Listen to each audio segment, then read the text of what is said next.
So, but you will find out as needed. But other than that, you know what the deal is. Yeah. So I'll leave these lovely folks in your capable hands. Amazing. Enjoy yourself. Thank you very much. See ya. Okay. There's a man, ladies and gentlemen.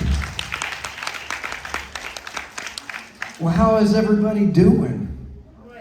Yeah, I'm the first speaker of this. That's a lot of pressure. I just came from Milan. Yeah. And I did what he did for my friends. Has anybody, I'm just going to take a guess, has anybody ever heard of the band Palais Royale? Yeah, all right. So those are friends of mine, and I met them in Milan, and watched them do a show, and then I got on their tour bus, and we just ripped it all through Italy, and then up in, I forget where it was right near Venice. They said, hey man, you want to announce us? And they were the first act of a festival, so I announced, I was like this, but for this rock festival, and I remember, has anyone ever heard that album, Kiss Alive 2? Kiss, you know? Well, there was an introduction on that album that always like got me as a kid, and I always wanted to introduce a rock band that I finally got to. So far this trip has been incredible, and meeting all of you has been amazing. And I will tell you another story about being back in Rome. The last time I was here was about 20 years ago. I was 2.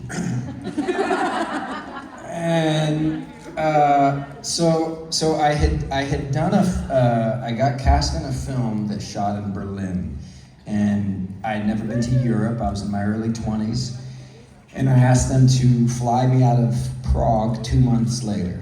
So I asked them to also pay me in cash, and so I took the cash and I backpacked Europe by myself for 2 months. Before the internet, before GPS, before I had a cell phone, so by maps. And it was the first time I'd ever been away from home for that long, and the farthest I'd ever been away from home.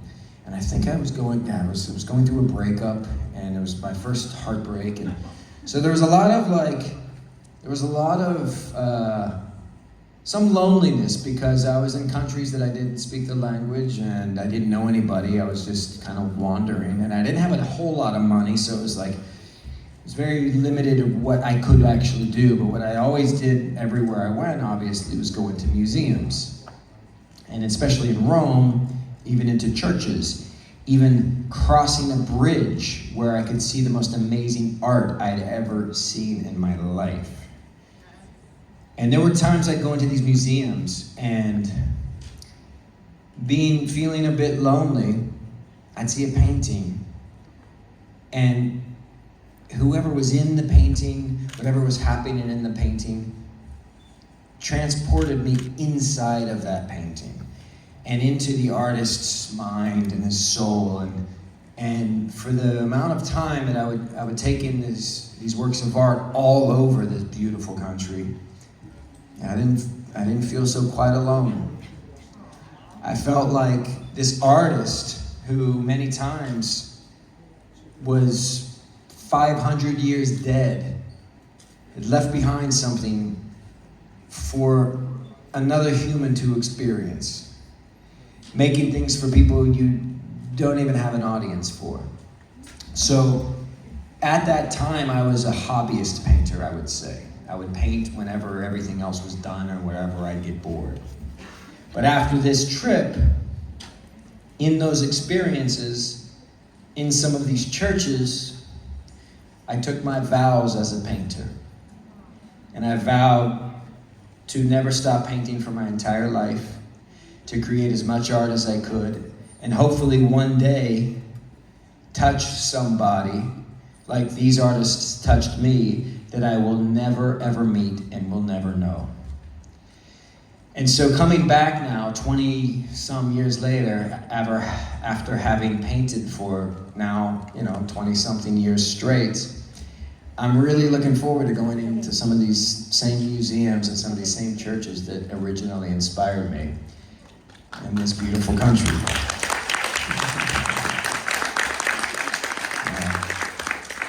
So this is a very special trip for that and to be able to meet all of you. I love coming to these conventions because I feel like we all get to gather for a common interest. And with that one common interest, we realize we have so many other interests that are aligned. And I feel like you have all found your tribe within this television show. It's so magical and so mystical, and it brings so many people together.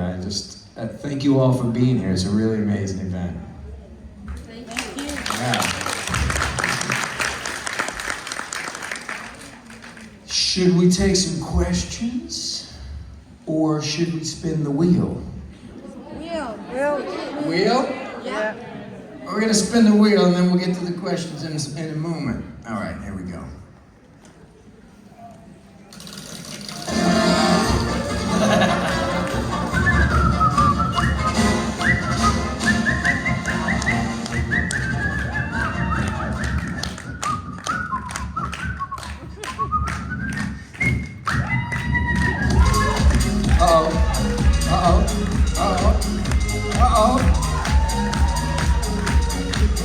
Dance, baby, dance. Barbara Streisand.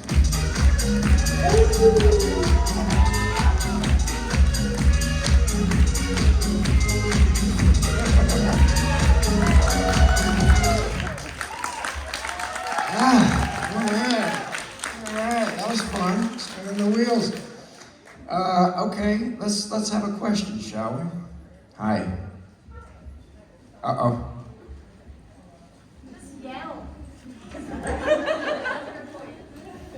Who's your favorite artist? Who is my favorite artist, you asked? And why you? Egon Schiele Okay. from Vienna. His Schile.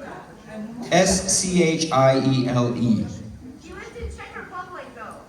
He what? He lived in Czech Republic. Really? He lived in my hometown. I thought he lived in Vienna his entire life. Also, Oh. Oh, that's news to me. he was painting in Czech for a good while. Was that when he moved to the country? Yeah, basically. Okay, that makes sense. Thanks. Yeah. Yeah, no, I didn't realize that. I thought when he moved to the country, that was still in Vienna, but no. He was, for those of you who don't know, he was an incredibly talented young artist who died at 28 because of Spanish influenza, the flu. Same with his mentor, Gustav Klimt, who many of you probably know who that is. To me, his paintings are so raw and sexy and edgy, and there's some darkness to it, but there's also so much beauty in them. I feel like he was like punk rock 100 years ago. He was so ahead of his time. And there's just something about his work that speaks to me on a very deep level. And he's an influence too. Like a lot of the stuff that I paint, I'm not trying to copy him, but he was a very strong influence when I came back from that trip and started really looking into other artists and seeing.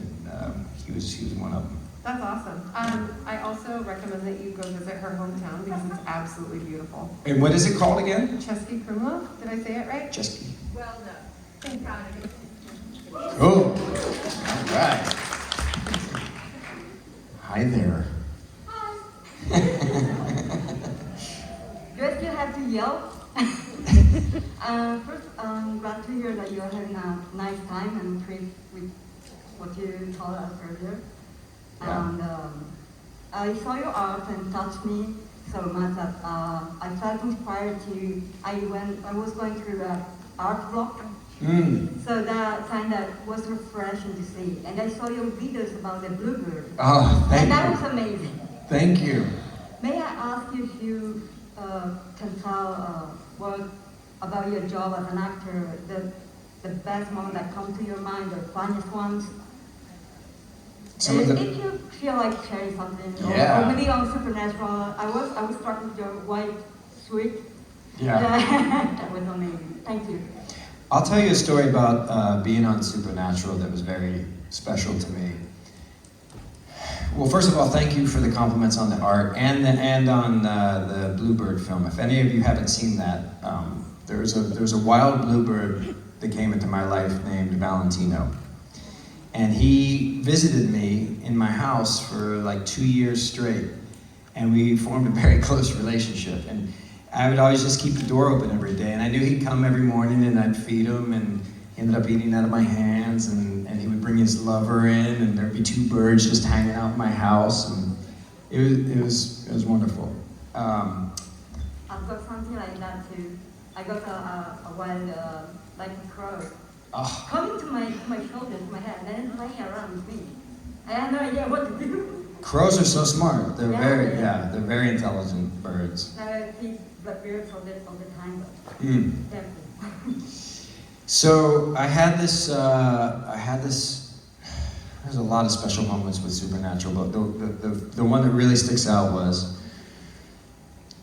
I'd say about 12 years ago, the first film I ever made myself and directed. I wrote it and I directed it, and I was in it with this one other guy, and it was about finding your highest creative self.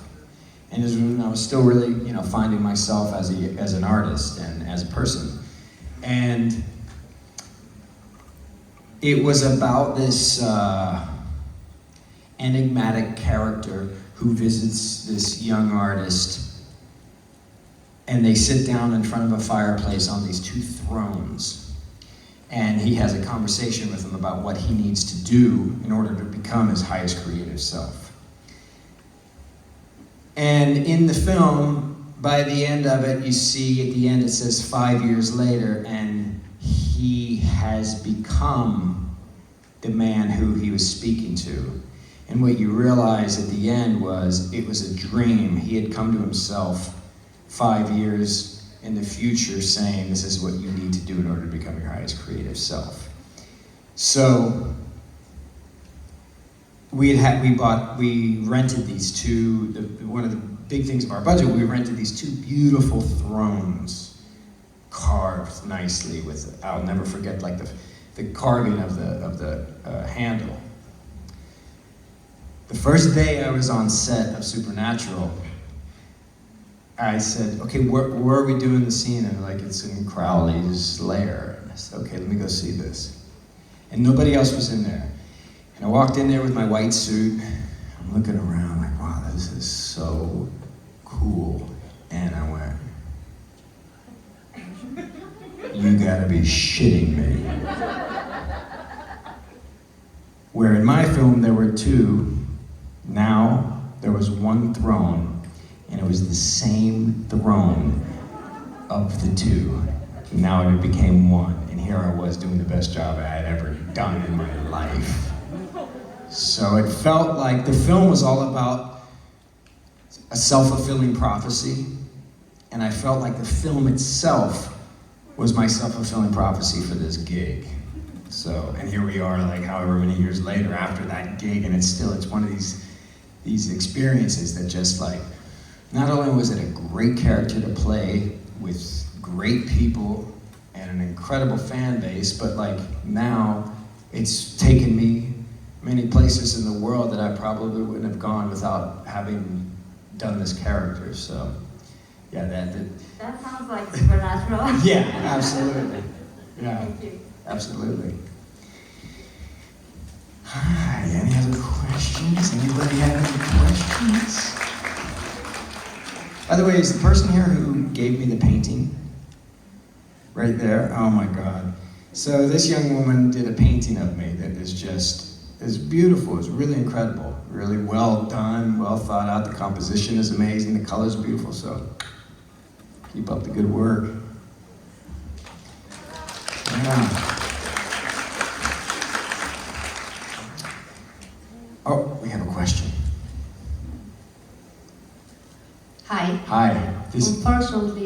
not about painting. I was curious about Asmodeus. Yeah. He always feared Lucifer, and like his first appearance was like, I'm gonna reclaim the throne for Lucifer, not for me. He was also punished by Lucifer, so I think he feared him. How comes that when he learns that he's weakened, he decides, okay, I'm gonna be the next king of hell? Like, where did that fear go? Well, because he became so strong by pumping the angel grace into his arm, that I think, you know, as it probably would happen with any demon, greed took over. Because he's also one of the, so he's part of one of the 7 princes of hell, and all 7 princes represent a 7 sin, and his was lust, which I tried to work into the character. I wanted to have this sort of like slow, sort of lusty drawl to him. But I think the more angel grace he pumped, you know, then greed took over, and he thought he could just take over Lucifer. Thank you. You're welcome. In my humble opinion.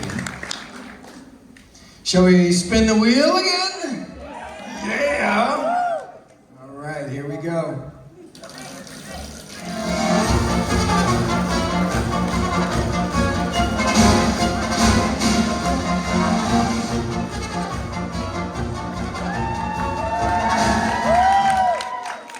So what does this mean? This means I have to sing or somebody else, and we're all gonna sing?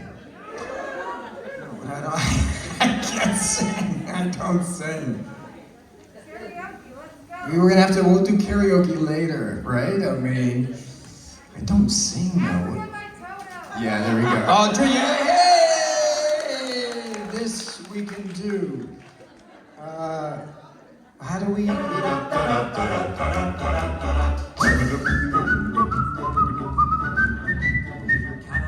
Lads and lasses, sit here for a while and hearken to me mournful tale about the Emerald Isle. Let's all raise our glasses high to friends and family gone and lift our voices in another Irish drinking song. Consumption took me mother and me father got the pox. Me brother drank the whiskey till he wound up in a box. Me other brother in the troubles met with his demise. Me sister has forever closed her smiling Irish eyes. Now everybody's died, so till the tears are cried. We'll drink and drink and drink and drink and then we'll drink some more. All right. Oh man, all that tea is getting me a little. You can try another one if you want to. Whew. They'll let you try another one if you want. If you Oh, prefer. it's maybe I might not have got the. Okay. We heard the caps pop. You don't have a limit. If you are, you will be singing.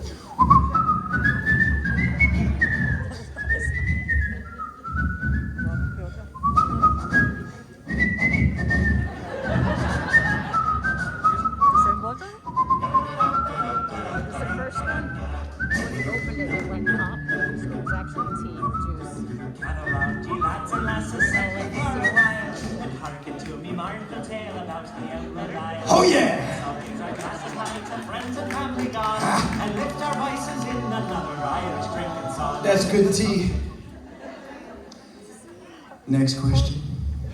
Thank you. Hi. So now we heard about your good memories of Supernatural and your career, and now maybe you're toughen up a little bit with the tea to tell us about your worst and maybe even a role you regretted, if there is one.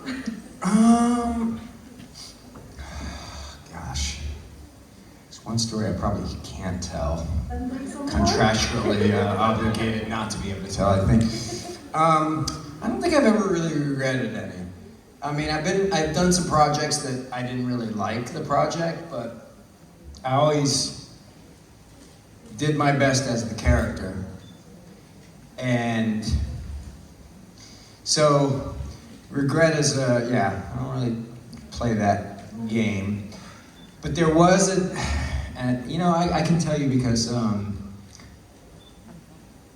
yeah, I just won't say the name of the project. I did a project once where I had this, this voice based on what was said about this character.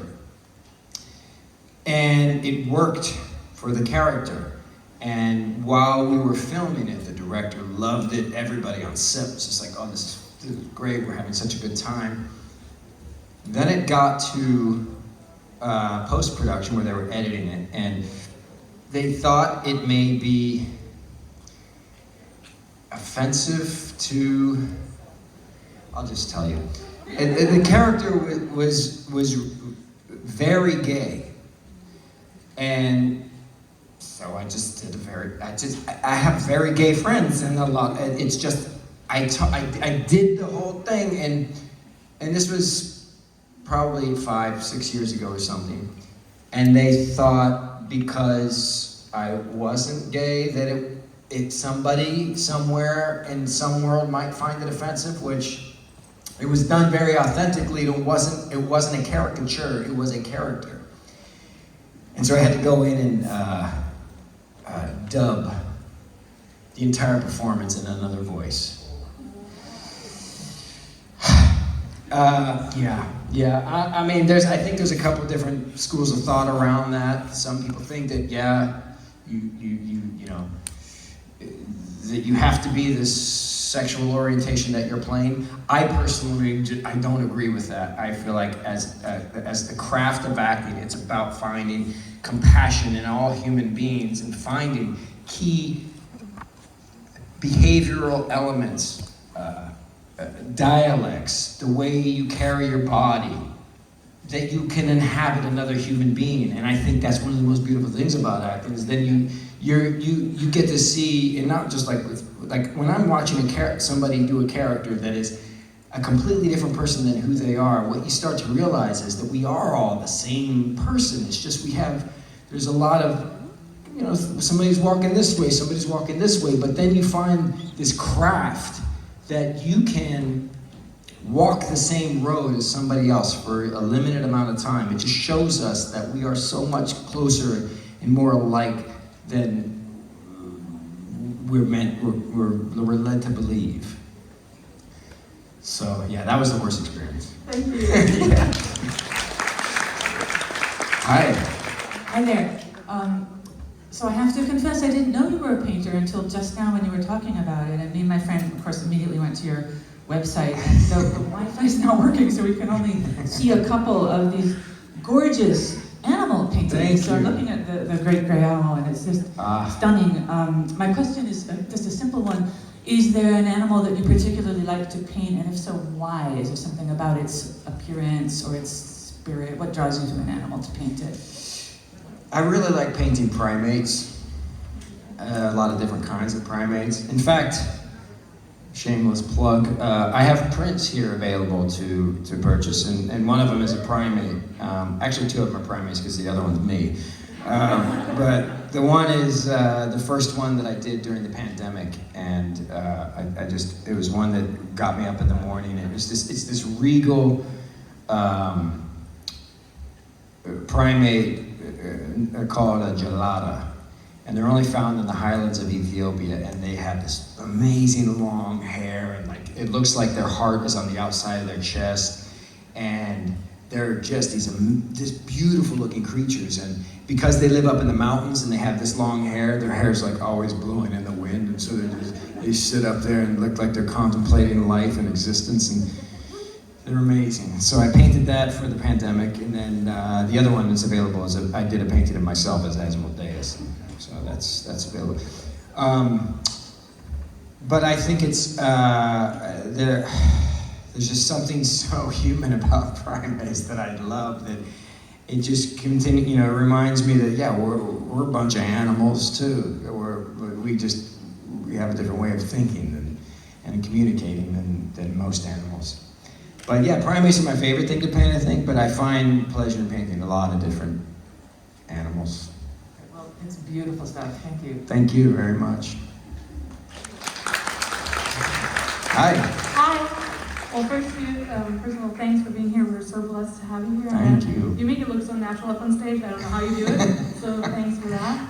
Tea. I'll have that tomorrow. So, My question is, if you could be any other character on Supernatural, male or female, who would it be and why? Dean, because he's a multimillionaire. I'm kidding. No, it is Dean though. I just really liked his character a lot. I just thought he was such a badass and like. And he's into pies. And What's that? he's into pies and fast cars. Yeah. Just like I like that sort of like primal. He's like very bass and but also very in touch with everything. Who wouldn't want to be one of those two guys with all the adventures they went on? I mean. That's true. Yeah. Perfect. Thank you. Thank you. Hi. Hi. I was wondering how often you were high-fived on set for actually having shut Richard up. And I know it wasn't you, the character, but Right. it seems like... Yeah, no, that was funny. And he got a lot of that was really Unfortunately, he's not here this weekend. Yeah, no, it's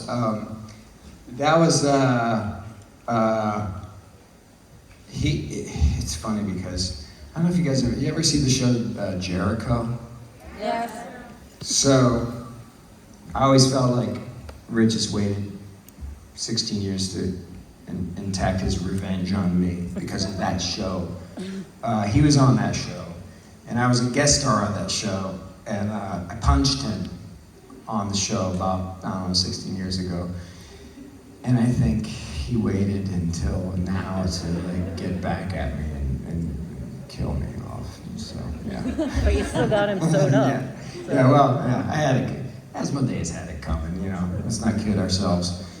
I would have liked to have, seen him stick around for a lot longer, but I understood. It's part of the profession. Hi.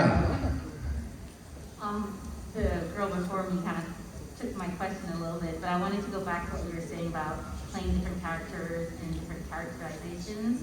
So if you were to play a different character on Supernatural, how would you have changed that character from who played it originally? That's, so if I were to play Dean, how would I play him different than Dean? I mean, that's a tough question. That's a really tough question, because like,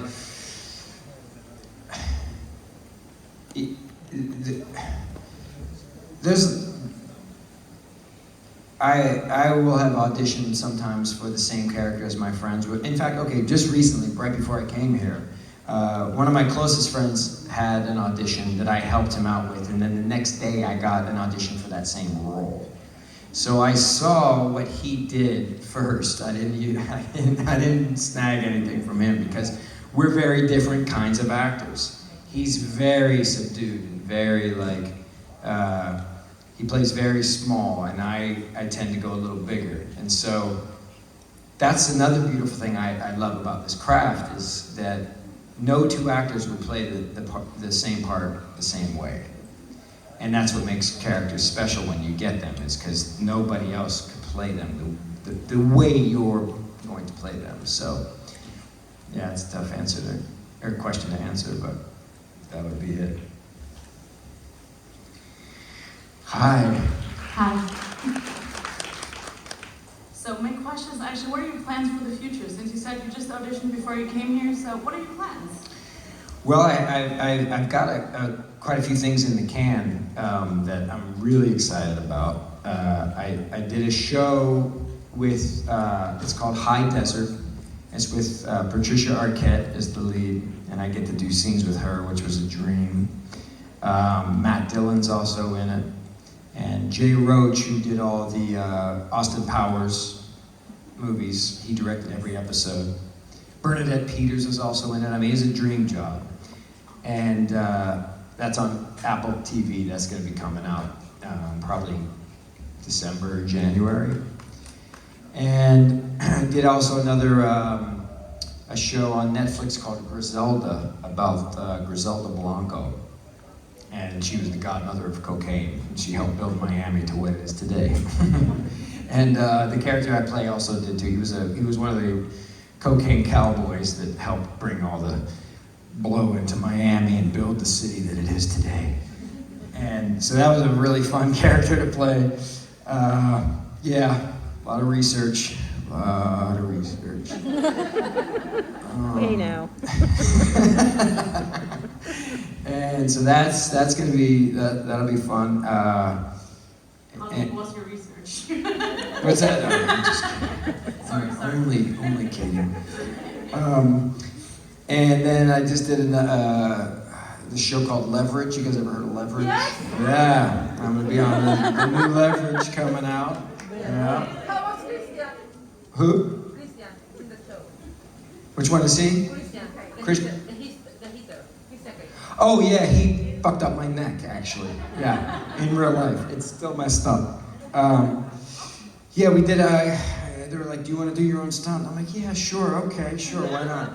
He throws me over his shoulder and like he's walking me. He's like hits me as we're walking out, and so over and over, I just kept like throwing my head back. I got whiplash. Thanks, Christian. But it was worth it. It's gonna be really funny. It was a lot of fun. But it's a special episode because all the leads aren't playing. They're playing very small characters, and like it was all about the guest actors, and so it was a lot of fun. Yeah. Thank you. Hi. Hi. Hi. I know filming days can be very long, so I'm wondering what's your favorite part of the filming day? So like, which part do you like the most? What's the question? Like, what's your favorite part of the filming day? Of filming? Yeah, like, because it can be very long, right? So... I mean, the favorite part is the actual filming. Yeah. You know, actually doing it, because like you say, I mean, there's a lot of waiting around at times, and I mean, I get the most excitement and the most fun because when you're actually filming, it's this condensed version of reality. That you're hyper aware of everything. You're hyper aware of everything you're going to say. Not necessarily everything you're going to do, because a lot of times you're in the moment, so you don't plan out every single action, but you kind of know that you're going to make your way over here, and you're going to end up sitting down at some point. And you also know that all the people around you are there to make that moment cool and work. So yeah, when the camera's rolling, that's the best part. Yeah. Thank you. You're welcome. Hi. Hello. So, I'm assuming you're human like the rest of us? Yes, I am. How I are put you? my pants on 2 legs at a time. So how are you so confident? I mean, I'm standing here, I'm literally standing. I'm just like, this is what I do. How do you remain so confident? Tea. Apple juice. No, but it is also, it's years. It's years of a lot of things. Like, I mean, when I first started as an actor, my upper lip would seize up because I was so nervous at auditions. And I felt like I was going to and it meant so much to me, and it was like, it was terrifying. And so, it's been a lot of things, but a lot of it is a lot of like transformational work that I've done on and for myself and for my life. A lot of yoga, meditation, and I used to, and I still do, but I used to go to a lot of art and music festivals.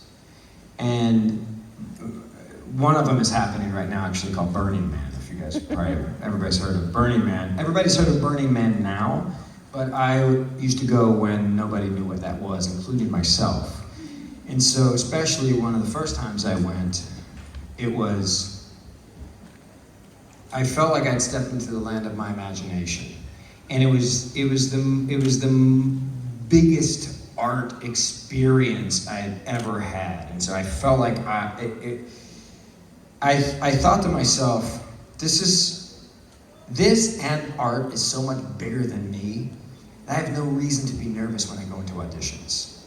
Like, if I'm able to experience this, I just felt like I got some edge on, it was like a life hack almost, where I was like, if I can be okay in this environment, I can be okay in any environment. And so I think that's it. I think, and it's just a matter of also, you know,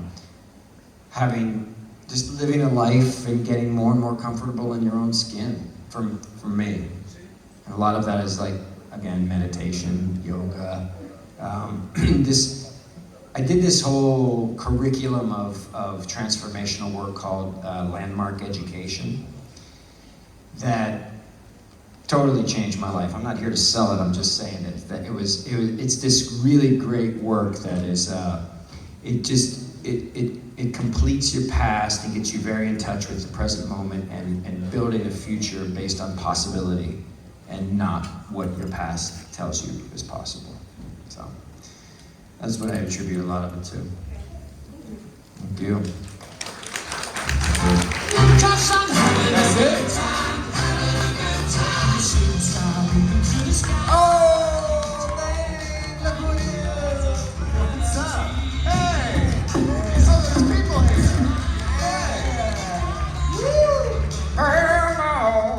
To the no. Hell to the no. Half of these people probably have no idea what we're talking about. Hi! How's it going? Yeah! You saved me. What have you guys been talking about? I don't know, I can't remember. Drank too much tea. What? Huh? Yeah. Oh, that's us. Yeah. How's it going? Hey, we're in Rome. I'm so glad to be here. What's up, Rome? Hello, Rome! Get her, madam. Really, just always wanted to do that. I'm glad I said the right place. Are we in Rome? What? Yeah, we're in Rome. Yeah, this is Rome. When in Rome? This is. What do we do? What do we say? What's Oh this? yeah, we gotta spin the wheel. What are we doing? Spin it. We're spinning the wheel? Poor guy.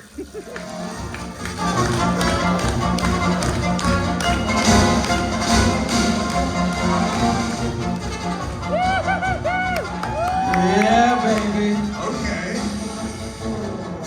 What are we doing here? I'm drinking tea. How's this work? Lads and lasses, set you for a while. Pour for me? Hearken to me, mournful tale. What's happening? Let's all raise our glasses high to friends and family gone, and lift our voices in another Irish drinking song. Consumption. It doesn't taste like tea. Wound up in a box. The other brother in the troubles went. Yeah. Oh, wow. Yeah, this is What kind of game is this? What is this? Welcome to Rome. Oh, thank you. Welcome to Rome. Oh my God. Yeah. All right, great. Wonderful. Do I spin again? Do I... Is this your... Should I leave? I mean, what's happening here? I don't know. No, don't leave. Stay here forever. I love that nobody... You have no idea nobody escorted you off? No. Is this... You guys gonna let me not have my collar out this entire time? Apparently, I'm finished. Thank you, everybody, for all the wonderful questions. Adam Rose, ladies and gentlemen. I never dismissed you. The backside. Thank you all. You know what?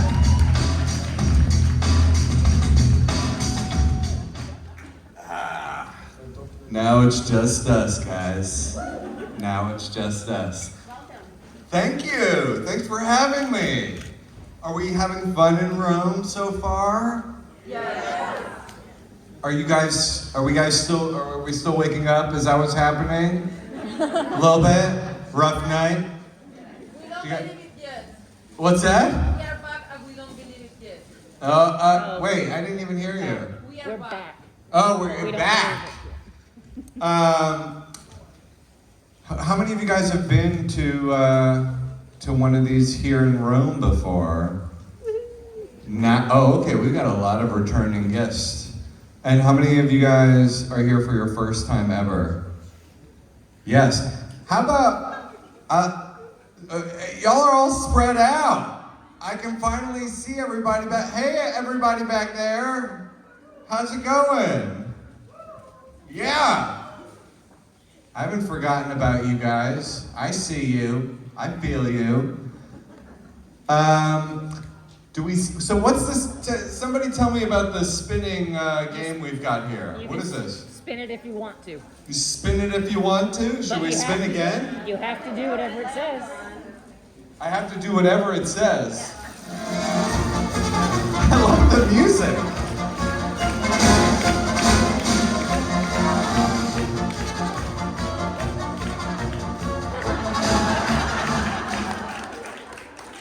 You can choose any of those as Okay.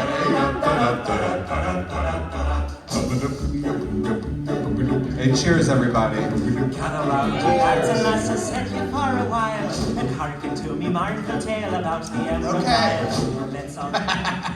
All right, so if you guys see me pulling up my pants a lot, here's a story. It's not because I don't know how to dress myself in the morning, although sometimes that's the case. No, some of you may have heard this already. I lost my luggage. I came here. By the way, I'm so good at traveling most of the time. Like, I got my backpack, my carry-on. I'm kind of a professional at traveling, if you will. And I never check bags, because that's how you get in trouble. Sure enough, we're traveling with our baby. We've got like enormous suitcases. I've got what I've always got, my backpack, my little carry-on. We check the 2 enormous suitcases, get to our first leg of the trip. All is well. Second leg of the trip, they're like, hey, you can't bring that thing on the plane. I'm like, I feel like I can. I bring it on all planes. And they're like, no. They check it. What do you know? We get to Rome, it's gone. And it only had all of my clothes. So what you are seeing today is what I was able to find after I got out from the airport and went shopping real quick, somewhere near the hotel that I'm staying at. So, what do you guys think? Shirt's only like 1 or 2 sizes too big. This is 1 or 2 sizes too small. Thoughts? Feelings? Concerns? What's that? Huh? Yeah, well, thank you. I like them too. I'm assuming you mean on me. So that was my adventure yesterday, was finding clothes to wear. I'm like, I don't think I can show up, I'm not even gonna finish my thought. Silver? Yes. All right, what are we looking forward to today, tonight, tomorrow? What's like the main event? What are we looking at? Anybody? Is this it? Are we looking forward to this the entire time? I feel like I need to do more. I feel like perhaps I should do more. Should we spin the thing again? Is there another wheel to spin? Oh, we've got questions? No one told me. There's questions. All right. What's your name? Hi, I'm Lisa. Hi, Lisa. Where are you from? Scotland. Scotland. Tell me, what do you got for me? I was just wondering how many cardigans you've lost in your suitcase lost in Mongoose. You know what's funny is I didn't put any cardigans in there because I'm smarter than that.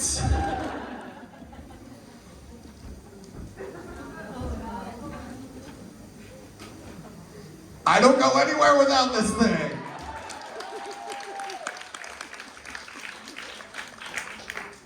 This is the hero cardigan, the only cardigan that I use in my videos. I have a couple other ones that are like stunt cardigans. Like if I'm going down a water slide or I'm dancing on Hollywood Boulevard or something like that, maybe I might be wearing another one. But most of the time it's this one, and this one stays in the backpack. Why? Because no one's touching my backpack. How many people here have no idea what all this cardigan business is about? Thank God. I'm enjoying so much how confusing this all must be for you. They're like, this guy really likes cardigans.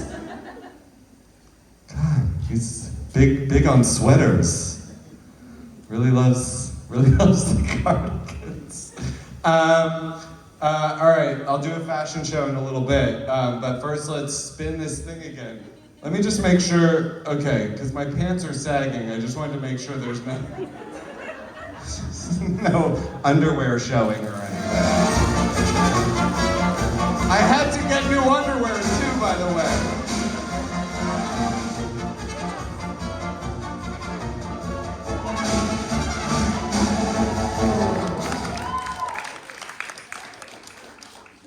I had to get new underwear too.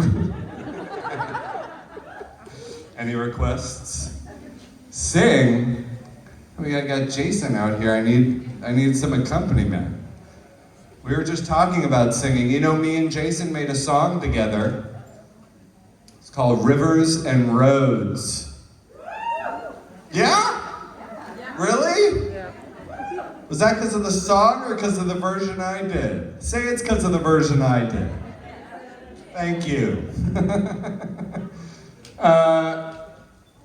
So yeah, we recorded a song, and literally right before I came out here, we were talking about how we need to make more songs and singing, and how I don't sing enough. Hit the music! No, I don't have anything prepared. All right, yes, another question. Hi, Adam. Hi, what's your name? I'm Christina. Hi, Christina. I wanted to ask you, you know, Supernatural is shown in many, many different countries. Yes. And it's shown in many, many different languages. Did you ever listen to you speak another language? You know what? Somebody either I think posted it on Twitter, on Instagram, or somewhere. Me in German. Yeah, I'm from Germany. So you must have heard it. You must have heard the German me. Yes. How did that? Great voice. Yes, that's true. I sound great in German, I gotta say. I almost kind of wish that like I got to do those and I got to learn a little bit of every little language just for my lines, so that I got to, you know, pick up a little bit of every language. I mean, we must have so many languages represented just in this room alone. And I can say hi in like 3 languages. That's pretty much it. That's all I got.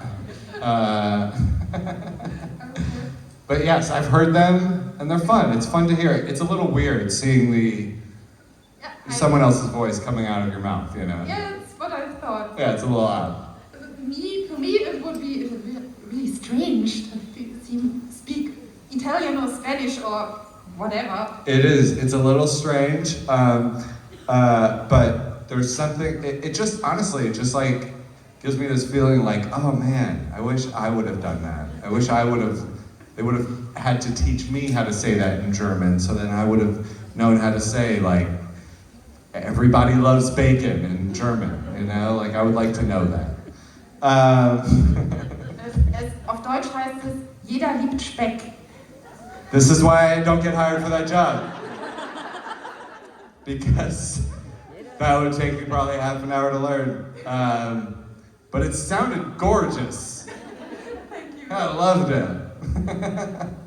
Do you have a question over there? What's your name? Paula.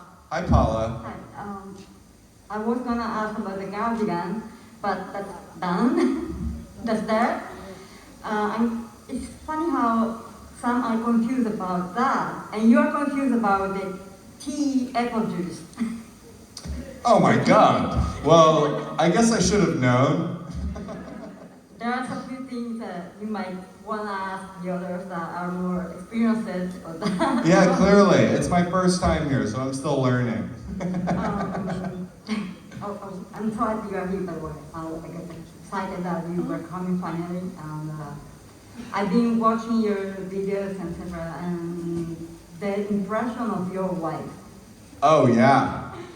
I was wondering if you would mind to introduce the people that don't know about it to what that is. I wish she was here. It's a shame I don't have her here with me. But for those that don't know, my wife is a recurring character in my videos on TikTok and on Instagram.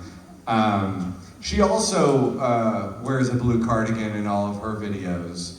And man, she is gorgeous. I wish I could just put up a photo. It's a shame. Here, maybe I could, do you think if maybe I showed a photo on my phone, that you would be able to see it up there? It's possible. Here, let me just go to her TikTok page real quick. She's just, honestly, I'm a proud man. She's very gorgeous. Here, maybe you can zoom in on that. Here, I don't know where I should. Is that all I can zoom? Is that all we're zooming? You guys can't see that. Hold on, here. Does that work? There we go. That's me as Spider-Man. And that's my wife. She's very proud of me. She loves me dearly. Yeah, that was something I started doing during the pandemic, and it just kind of stuck. She's got like over 200,000 followers on TikTok now. She's doing very well. And I'm a big fan, obviously. Thank you. Hi. How are you? Good, you? Good, thank you. What's your name? Cinda. Say it again. Cinda. Cinda. You got a question for me? Yeah, what is the weirdest thing you used to believe as a child? The weirdest thing that I used to believe as a child? Yeah. Oh man. How long do you have? All day. It's all day. I'm gonna save some money on therapy. The weirdest thing that I believed when I was a child, I mean, I for sure believed in ghosts and like monsters and things under my bed and things like that. I think I was about to say, like, I sort of still do. Like, I wouldn't say I'm afraid of the dark. I'm just not crazy about it. I'm afraid of the dark. Yeah? That's because of Supernatural. Yeah, see, maybe it's just the community I'm in. That's, by the way, I love this cutout over here. It's fantastic. So yeah, I don't know. What's the weirdest thing you believed in as a child? I have no idea. You don't know? I don't know. I mean, it's kind of an interesting question. There's lots of weird things but I feel like I believed in all the weird things when I was a child. And I still believe in a lot of them. Because you're still a child? What's that? Because you're still a child? In some ways, yes. If you ask my wife, especially. Hi, how are you? Hi, I'm okay. It's the second time you asked me that. Wait, you're the one who painted that amazing portrait? Who, me? Yeah, Yeah. you. Hi. I don't know if you guys know, but she's an incredible painter. Yeah, give it up, give it up. What's up, you got a question? Yeah, I wanted to ask about your thoughts about the episode when you met the Winchesters. Yeah. And you were like sitting at the bar with a drink, a little umbrella in there. Oh yeah. And you did obviously notice that he was being tailed. So you had to pull out all the steps. I think we had a connection, and Yeah, I want to know eye how magic. that was filmed and how was the general mood about it. You know what's so funny? That was the first scene that we filmed together. Oh, hello, doggy. Hey. Oh my God, that dog is so cute. His name's Roy. I'm being upstaged by a dog, guys. Oh, he's so cute. Okay, sorry. We were talking about things other than dogs.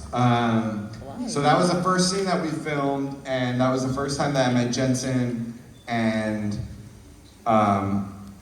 we just clearly had a lot of chemistry.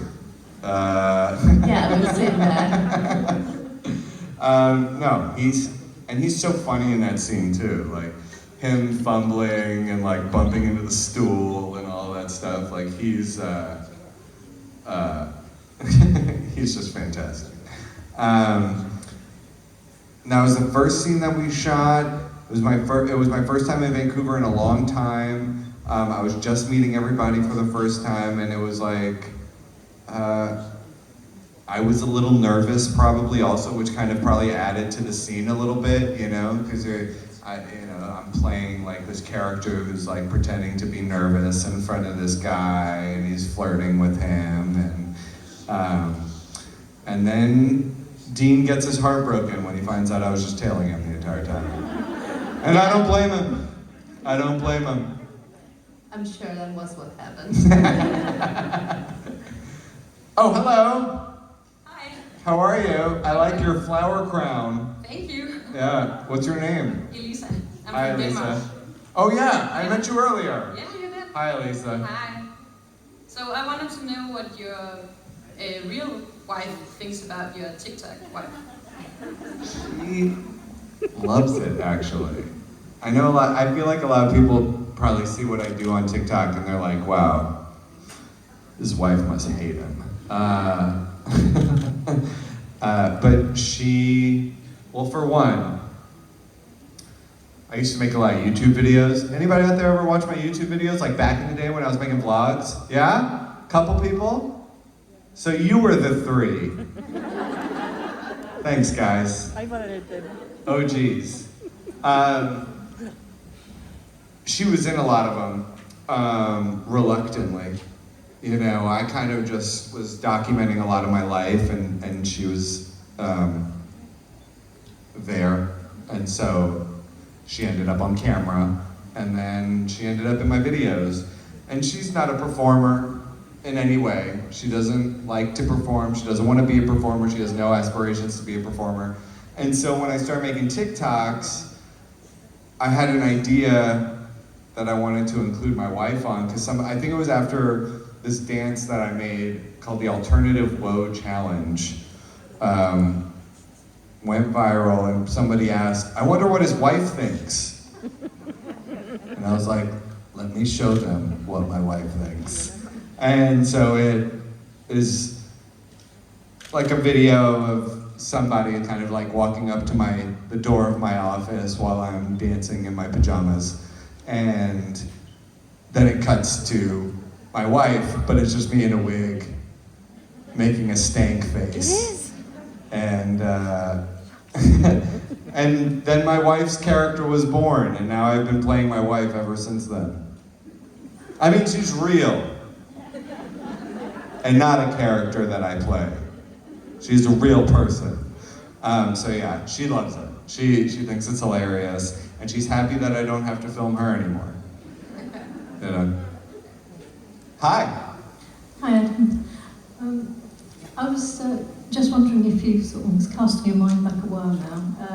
Say that again? I say it's casting your mind back a while now, but I'm wondering if you've got any memories specifically of acting, you know, with your Golem in Supernatural. Oh my God. How that went, you know.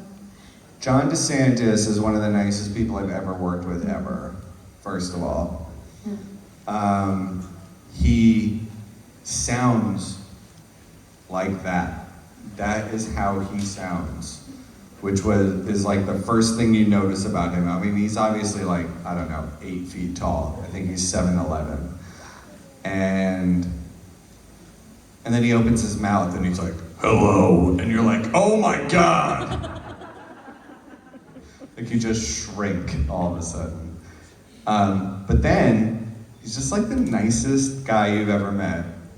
And he's telling me about his daughter, and we ended up getting pretty close while we were shooting the episode. We were, you know, hanging out in between scenes all the time and chatting, and he was telling me about his life, and he had actually worked on Supernatural a few times before that as different characters, I think, and told me about that experience, and he was kind of like, you know, he really was like my little partner in crime while we were making that episode. And I was so bummed that when I did that second episode, that he wasn't in it.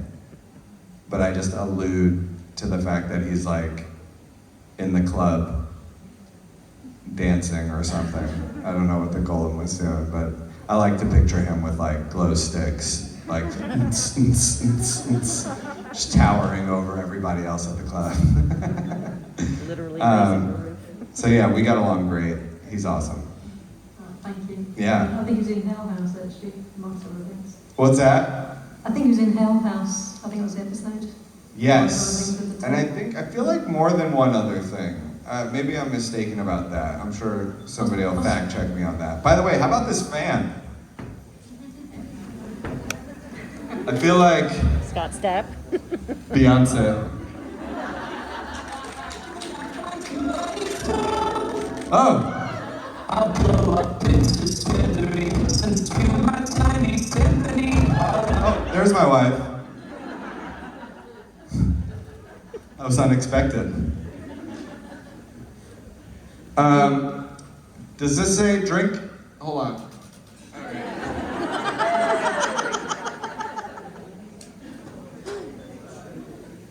All right, what else are we talking about? I've bored her. She's leaving. She's out of here. Oh, never mind. She's just going to sit over there, next to the dog. I'm losing people to the dog, people. All right, let's spin this thing again.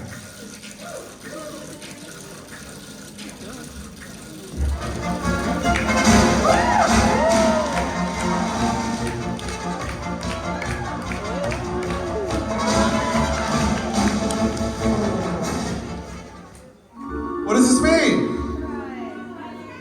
What? Do I give it to somebody, or what do I do? I open it? Yep. Oh man. Should It's I not a peek? severed head. What's in the box? What's in the box? What's that box? Honestly, I wish it was underwear. Because I'm running low. Did I mention I lost my luggage? Does anybody have an extra shirt?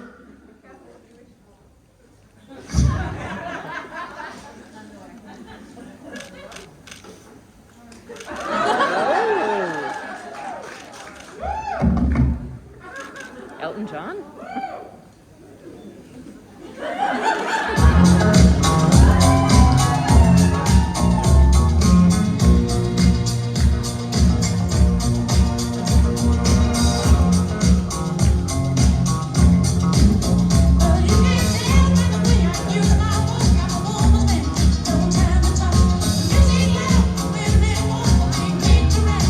All right, cut the music. What is this? I don't even look like John Travolta. Why is that music appropriate for this outfit? I don't even understand. What am I? There's a gun in here. Why is there a gun in here? This looks dangerous. Who am I supposed to be? What is this? No, seriously, what is this? All right. What? Surprise. Who? Surprise. Surprise? I'm surprised, I'll be honest. All right, let's see what's in the other box, shall we? I'd like some suspenseful music if you've got any. Or you can just play Saturday Night Fever again. All right, here we go. Drum roll, please.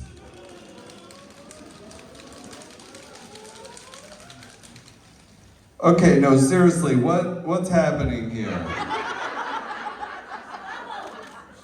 Sure. What do you guys expect me to do with this thing? What? What kind of show is this? Man, Italy's crazy. I love it. Well, let's try it out, I guess. Hold on.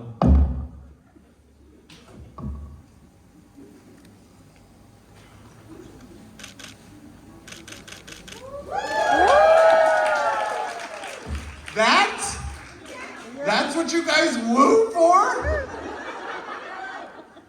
I've been up here spitting gems for 10 minutes, and all I have to do is blow some bubbles? Go nuts! All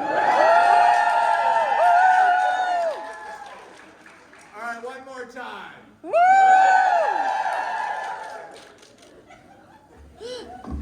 I feel a lot better about myself, thank you. How about these bubbles, huh?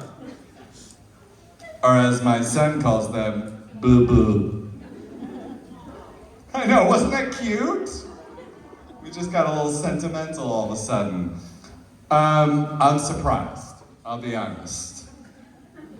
Confused and surprised. Hi. Hi. What's your name? Michaela. Michaela? Yes. Oh, wow. I like that name. Thank you. What do you got for me? So you told us that you lost your luggage and that you have to shop for new clothing. That's right. And that you are losing your trousers. So. That's right. You got a belt? Yeah, that's my question. Didn't they sell any belts? Who? The shop where you bought these You know what? clothes? I probably should have gotten a belt. Yeah, I think so. I thought the pants were gonna fit, I'll be honest. I feel like maybe the sizes out here are a little different. Is that true? Yes. Well, I learned that the hard way. And now I've got to pull up my pants. Yeah. So this isn't ending with you giving me a belt, is it? Unfortunately not. All right. But I would if I have. You still have a great name, Michaela. Thank you very much. Yeah, it was nice meeting you. What do we do? Do we spin it again? Like, I didn't even know, like, surprise was gonna happen. Like, that was kind of interesting. What else do we got on here? Drink, sing, dance. I've sort of already danced.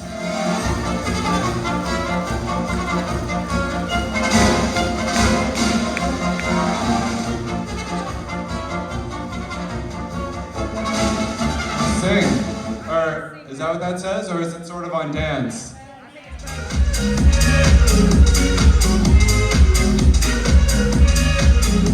We should really do my dance. I feel like Barbara Streisand. Barbara Streisand. How many people here know about my dances that I make on TikTok? Really? Oh, I love this. This is great. All right, so on my TikTok, are you control? It's called Over This Way? Hi. Hi. How's it going? So it's called, I'm gonna introduce you guys to my really great dancing, okay? The first one was called the Alternative Whoa Challenge. You know what? That's gonna be too hard to find. TikTok Dance Challenge 2022. That's the one. Only 3 people in here raised their hand when I asked if you guys know my dances, and I'm so happy. We got 4, okay. She was just shy, she didn't want to raise her hand. Okay, we got 6. We got 6, do we got 7, do we got 7, do we got 7, do we got 8, do we got 8, do we got 8, do we got 9, 9. There we go, we got 9. Do we got 10, do we got 10, do we got 10, we got 10. We got 10 over here. 10 people know about my, do we have 11? We got 11 over there. Fantastic. Okay. So, basically. And here we go. Eat the chips, abuse your hips, kick the child and pose. Oh, it's a... Wipe the gum off your shoe. Double loser, take a picture. Throw a tantrum, napkin shirt. Magic spell, magic spell. Okay, and now... here we go. It just keeps looping. So, I do parody dances on TikTok. It's one of the things that I do. And that video right there, I just posted not long ago. It's got like 15 million views. And there's like 30,000 videos of people doing that dance.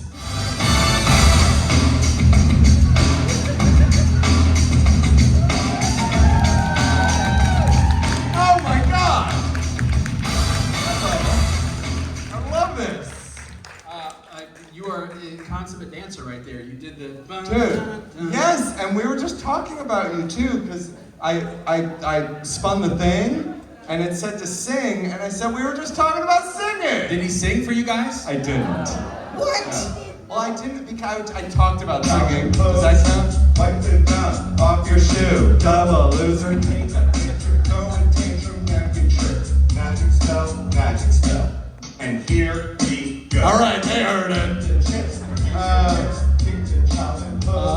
That's not quite my singing. No, let me say this. So you Please, mentioned, yeah. say it. Say it. This guy.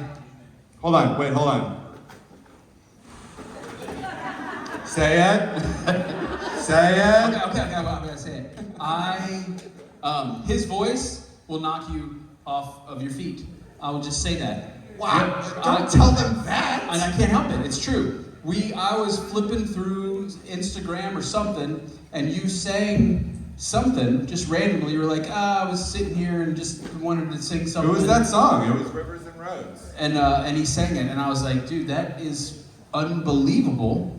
I was in LA. I was like, come, let's hang. Let's do something. He's being nice. I'm not. Listen to it. When he recorded it, I'm telling you, his well, voice it's is unbelievable. Thank you for saying that. It's on his album, which you can find on Spotify or wherever you stream your music. That's true. And it's called Rivers and Roads. Favorite it, stream it. What do people do? Yeah, they stream it. They download it. They buy CDs. They buy CDs. Do they? Occasionally. There's a CD? There is. No way. I'll give you one. What? Oh yeah. I want a CD. How many of you know what a CD is? Does it feel like I just told you that you're on an 8-track? Yeah.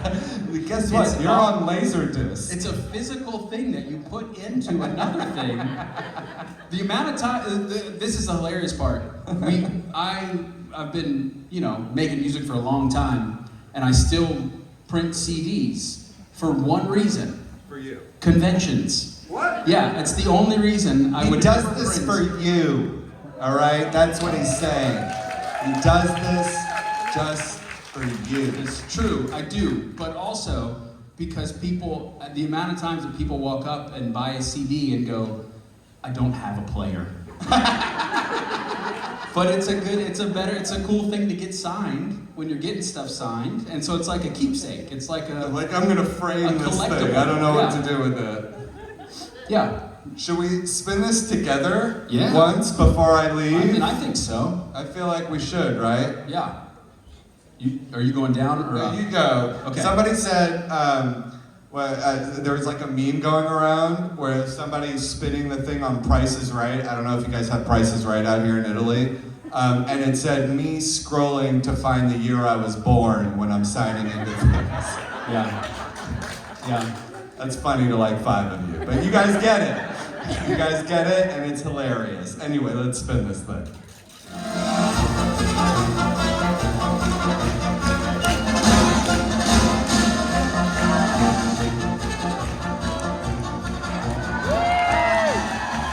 Well, now, do you know how to play Rivers and Roads on the guitar? No. It's probably similar to a ukulele, I would think. Maybe. Hold on, I think it's only like 2 chords, right? Yeah. I feel like, hold on. Give me Give me like 15 minutes, guys, Well, how about okay? this? I have Can an you even guys better hang out idea. for like 15 minutes? Isn't the beginning of it a cappella anyway? Oh, is I mean, it? I mean, in our version, it definitely is. Yeah. Do you do you do you remember how it goes? I feel like I can bring it up. Or you know what? I can play this on the guitar. I think. Oh yeah. No, never mind. All right, We're here we very go. You can forgiving. play it on the guitar. You want Sure, to play it on the sure. guitar? All right, here we go. Impromptu concert, y'all. Impromptu concert. Keep the expectations really low, all right? Like, wherever they are right now, drop it down like 10%, maybe 50%.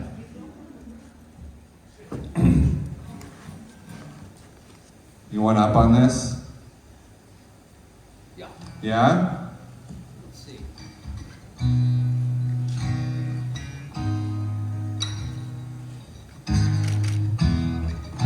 Oh yeah.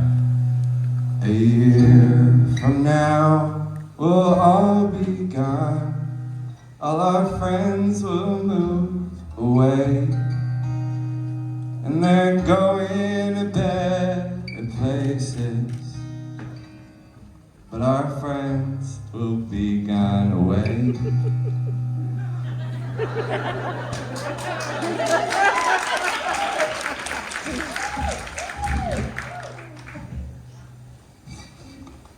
Where are we? Right here. Nothing is sad as has been, and I miss your face like hell.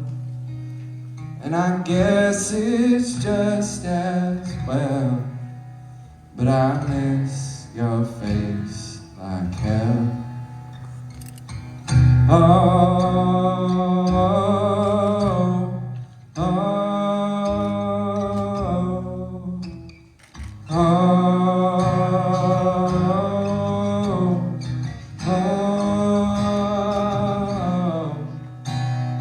Talking about the way things change.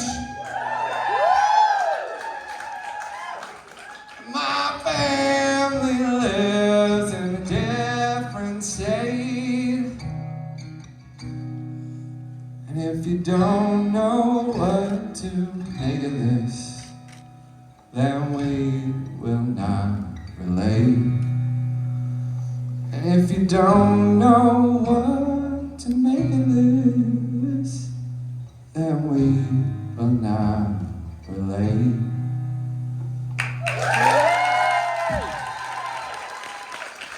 That's it.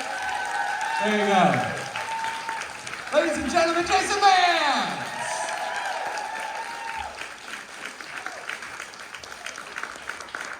That's always the funnest part of this to me. Which part?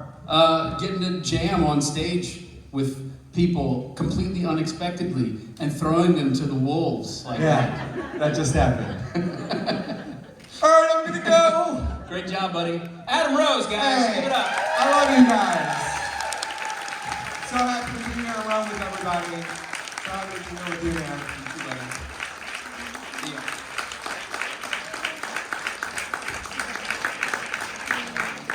Hi guys. Welcome back. It's been a minute. It's been a whole lot of minutes. How many of you have never been here before? How many of you have ever been here before? Is it a lottery system? Do you start in the back and work your way up? Is that how that goes? Well, I'm glad that you guys are back. Lovely to see you. I'm glad that you guys in the back are here. No, it's always fun to see you guys. It's also really fun to see the newbies, you know, the guys that haven't been to JIB before, and watch their faces light up as Daniela gives them apple juice and some delicious wine and the food and just Rome in general. Such a beautiful city, which we, I don't know how many of you were here for the opening, but we had a workout class this morning, which was really fun, and we got to get really close and see all of our beautiful and unique sweat patterns. Because no pattern is the same. They're all unique. So I'll answer questions if anyone has one. Otherwise, I'll just play some songs and enjoy being back on this stage for the, I don't know. Krista, what was the first year? 2010. 2010. Golly, I was 7 years old.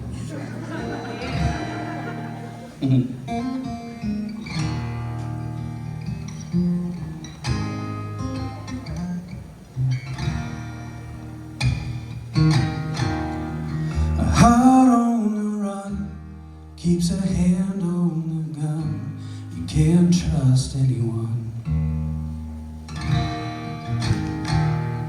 And I was so sure what I needed was more. Tried to shoot out the sun. Days when we raged, we blew off the pain. Such damage was done. But I made it through, 'cause somebody knew I was meant for someone.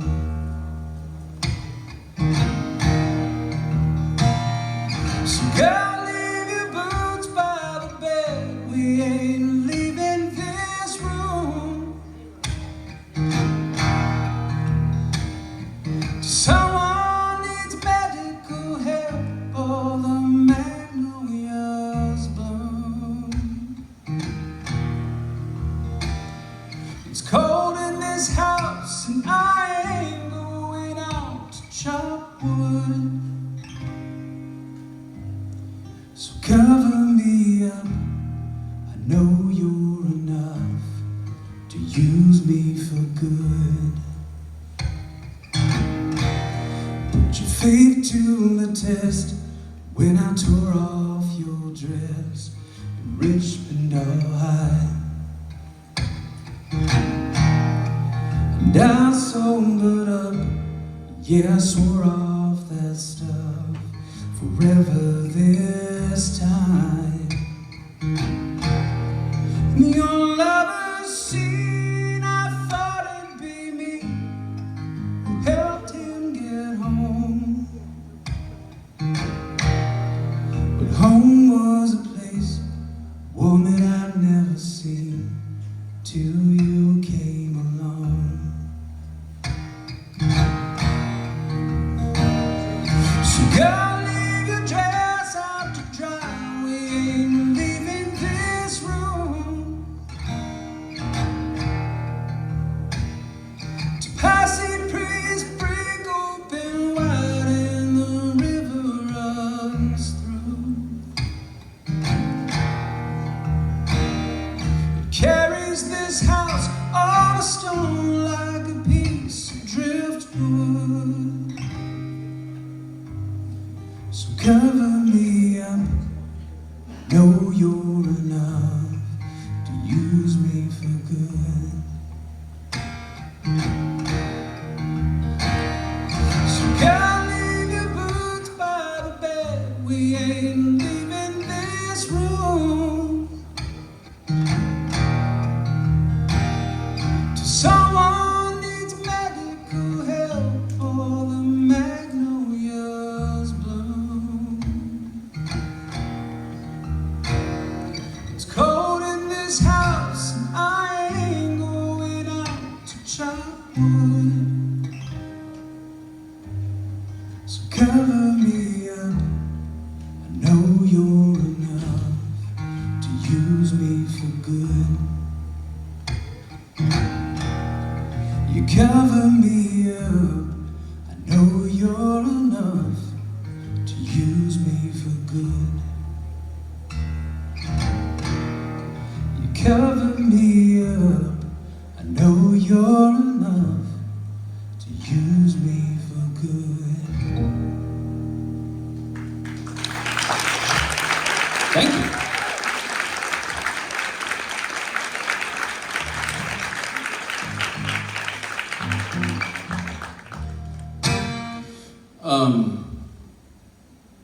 Is it loud right there? Should I sing more quietly? No? Okay, just making sure. From the stage, you never know what's happening out there. It sounds great on stage for here. I mean, I don't mean I sound great. That's not what I mean. I just mean that the sound that they're giving back to me is a good quality sound. I'm killing it. You're doing great, sweetie.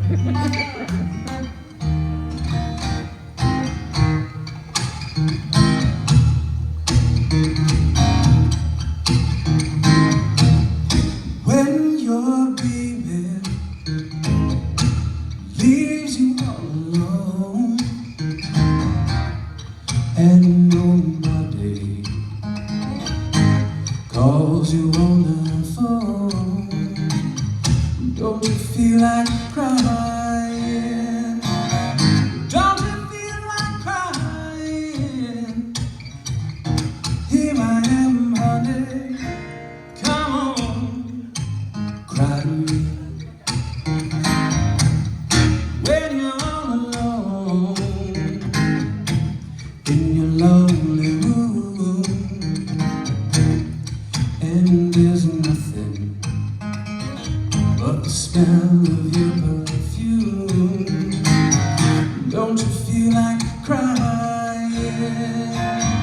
Don't you feel like crying? Here I am, honey. Come on, cry to me. Oh, nothing sad on a glass of wine alone. Loneliness, loneliness is such a waste of time. Oh yeah,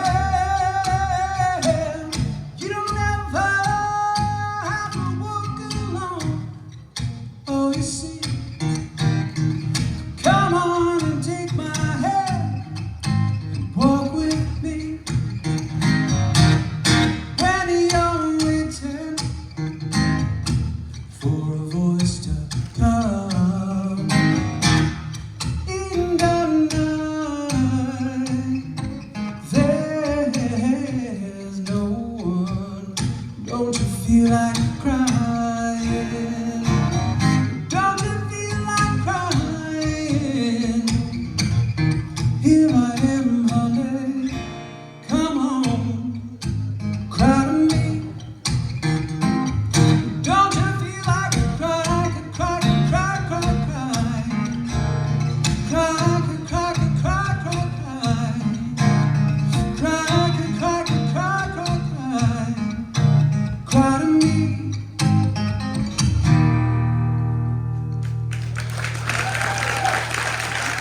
Thank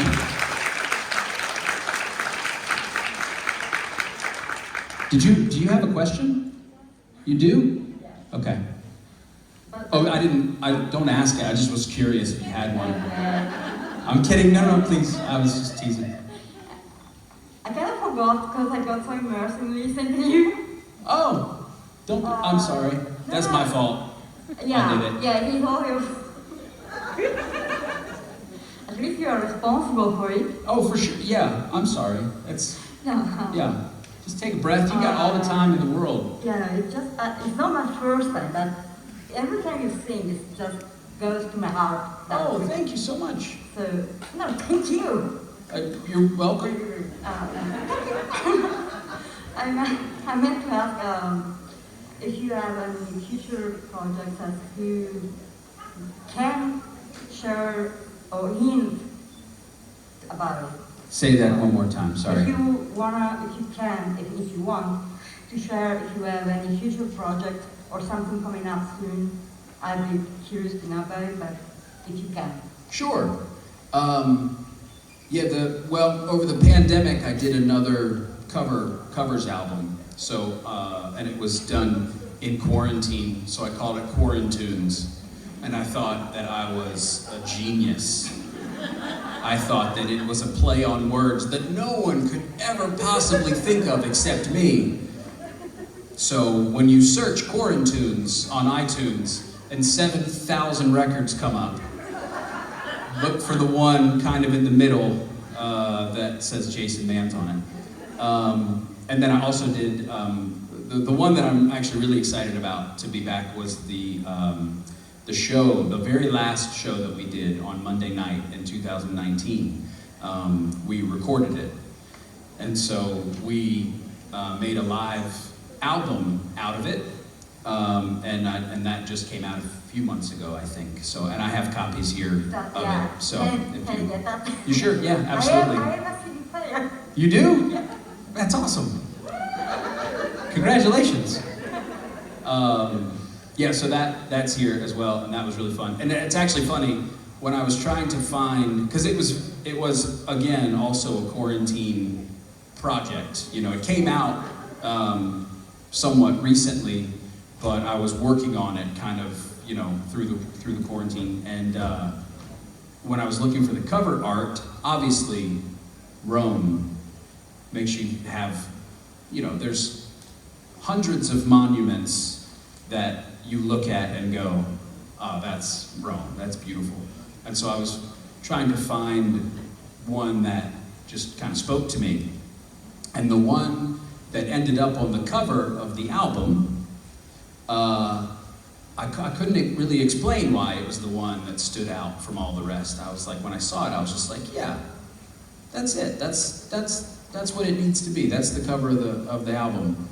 And literally 15 minutes ago, I think I realized why.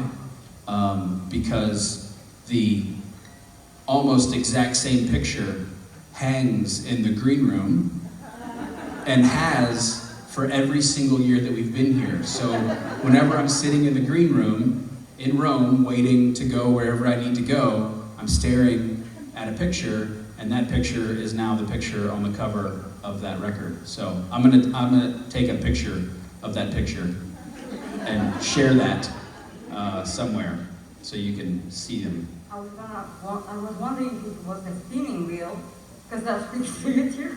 Say that again? The spinning wheel. No, that would have also been, that was tied for second. If it was either gonna be what it is, or it was gonna be the spinning wheel. What it ended up being is about 2,200 years old. But the spinning wheel is 12 years old now, so I feel like it's a close second. Thank you. Yes, Kat. Hello, Jason. I'm sorry, my American English German is terrible. No, you're doing a great job. I feel like your accent has improved dramatically. Yeah. Since and I don't know, you don't normally even ask questions, so I'm really proud of you. I always ask questions. From not, I'm kidding. Well, as Germans, we don't get sarcasm. Oh yeah, that's true. That's true, that's my bad. I have a question and a request. Okay. Last year, we heard this amazing artist, Laura Tiberi. Do you know if she will be playing with you this year? Do I know beyond a shadow of a doubt? No, because I haven't spoken to her about it yet. But if I have anything to say about it, the answer is yes. And of course, you know my request. It will be Freebird.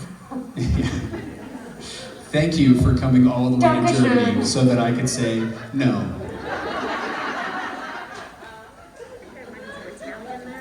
That was good. It was a little, like your German accent was a little bit Italian, but it also still very good. Hello. Really good? Sorry, cat. That was Where are terrible. you from? Texas. All right.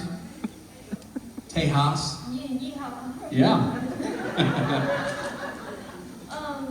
So I started learning how to play guitar. Sweet. But I had a 2-year gap of not playing, so I forgot which dominant hand holds the. I'm sorry. Which dominant hand holds the stick? The neck? Yep, the Yep. neck and the butt, the body. Sure. Yep. Is it my dominant? I'll be honest with you. I'm a terrible person to ask. Oh. Because I'm left-handed, so I write left-handed and I eat left-handed, but I'm right-armed. So I shoot a basketball with my right hand and I throw a football with my right hand. So I'm very weird. Isn't that dexterous? Yeah, maybe. I mean, I think so. I always wondered if the definition of that word was that you could do everything equally well with both hands, or whether it was like you use them for different. No, you're good for different things. So I don't know exactly if that's what that is or not. But I play a right-handed guitar because I found a right-handed guitar in my attic and taught myself how to play on it. My buddy Michael Rosenbaum plays a right-handed guitar, but he is all the way left-handed. So he turns it upside down and plays it like this, and inverts all of the chords, and plays it like that. So I guess what I'm telling you is just do your own thing. Oh, okay. Yeah, just figure out what feels better. I think I play it like you. Yeah. I'll say this. If you have a choice, Yeah. pick a right-handed guitar if it's a possibility of learning on right-handed guitar, because they're much more readily available than a left-handed guitar. So if you're like, oh, I play guitar, can I borrow your guitar and restring your guitar and then restring it after I'm done playing it and give it back to you? That's a lot of hassle. So that would be my advice. Lovely talking with you. Thank you. Thank you for the question. Hello. Hi Jason, nice to see you again. Nice to see you. I've got a supernatural related question for you. Okay. Okay. I'll do my best. It's not too hard. Okay.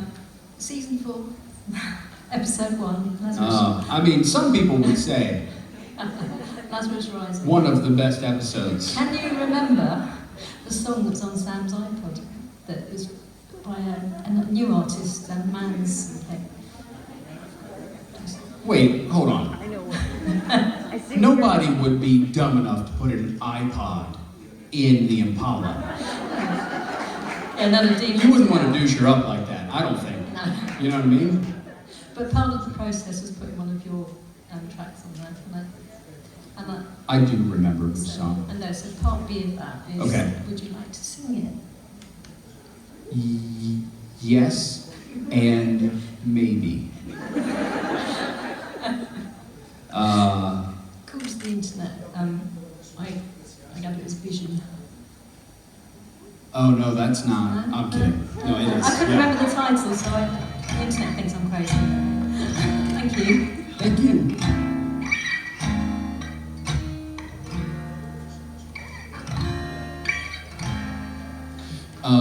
There you go. Thank you guys so much. No, I'm just kidding. That.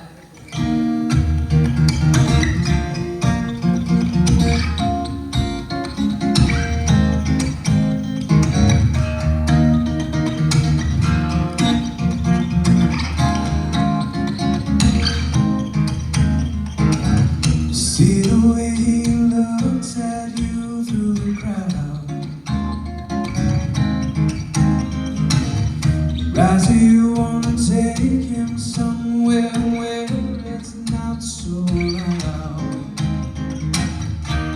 And I see everyone else just disappear.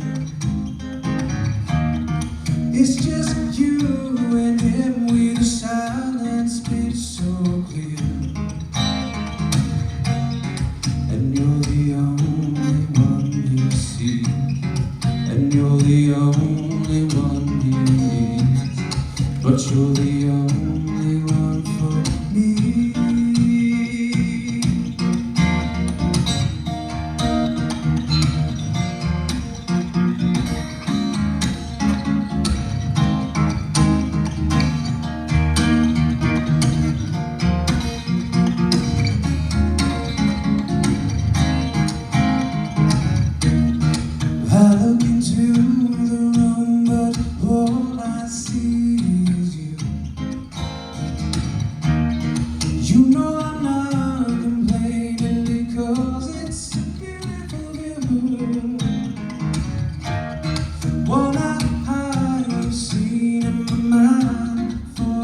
Thank you for the request. For those of you who don't know, that song was on Supernatural. And by that song, I mean part of it, just a little bit of it. There it is.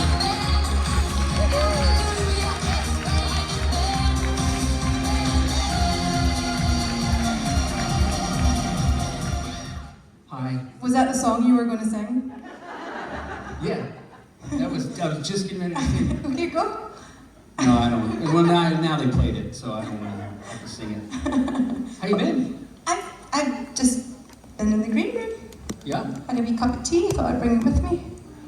Any other tea drinkers in the house?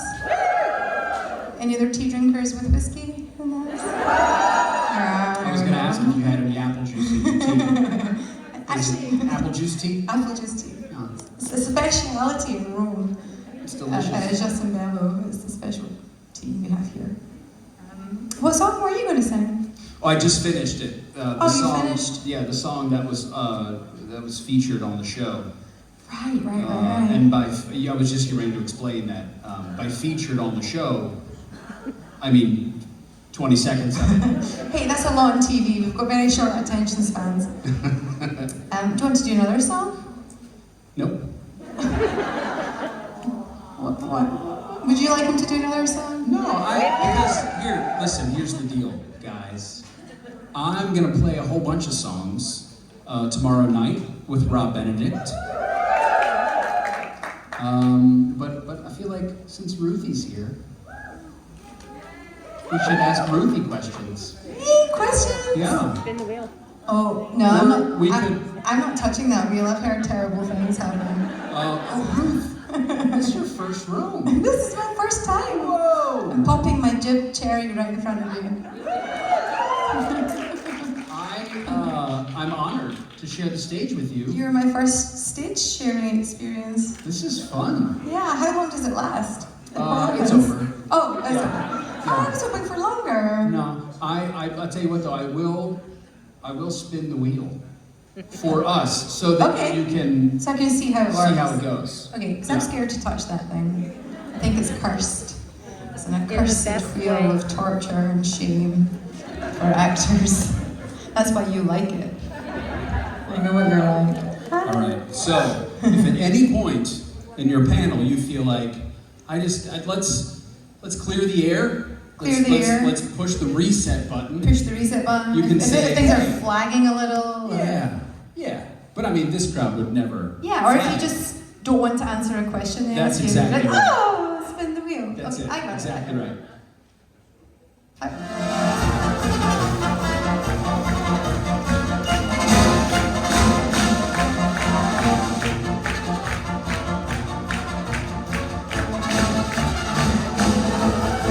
Uh-oh. So. Surprise. Oh. I get a present? Or you got a present? No, you get a present. I like this wheel now. I changed my mind. But can I just say that this is right up your alley, because don't you normally bring a bag of random things onto stage and do normally a bit of a show and tell? I steal a bag of random things, bring it, and then give it out. So this is stolen goods, is what you're telling me. Yes, exactly right. Or it's random things. We'll see. Dun, dun, dun, dun. Oh. I am no closer to knowing what's in that box. Oh my god. Oh my god. Oh. It's a new friend! It's a hat, isn't it? I'm supposed to put this hat on. I think so. It doesn't match my dress. Jason? Panda matches everything. It matches Jason. I mean, I think you would. I think it's.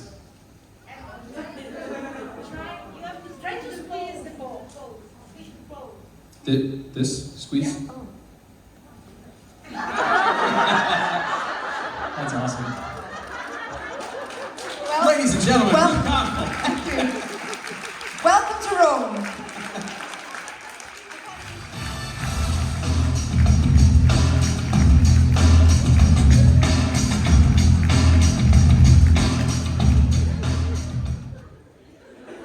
I was doing my panda ear dance. Is it fetching? Oh, this is not what I pictured. How are you all? Are you there? How are you all? I can see you at the back. I've got long vision. Don't think I can't see when you're not paying attention. I'll come up there and hex you. Or just embarrass you a little bit. What's my panda called? I heard it's up to you and kill it. Philip. Is that wrong? That's really sick.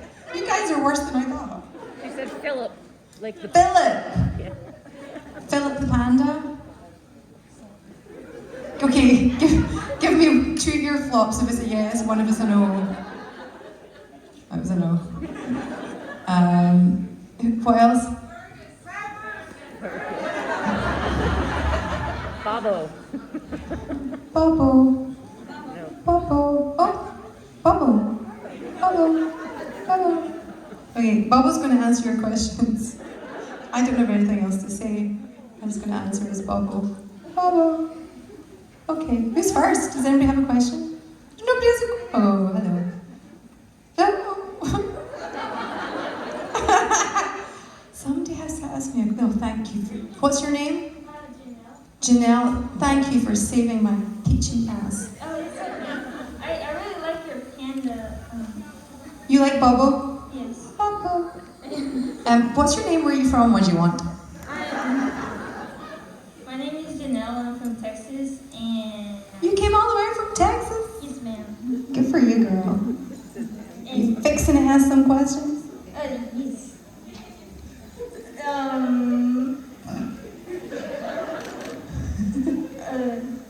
When you fell off onto the platform, In the rupture, when I jumped off the... I don't know if it's a spoiler. Okay, so the show finished a couple of years ago. Who's not seen the finale or the last season? Okay, you're safe. But that's really kind of you and considerate to check. You're a good citizen.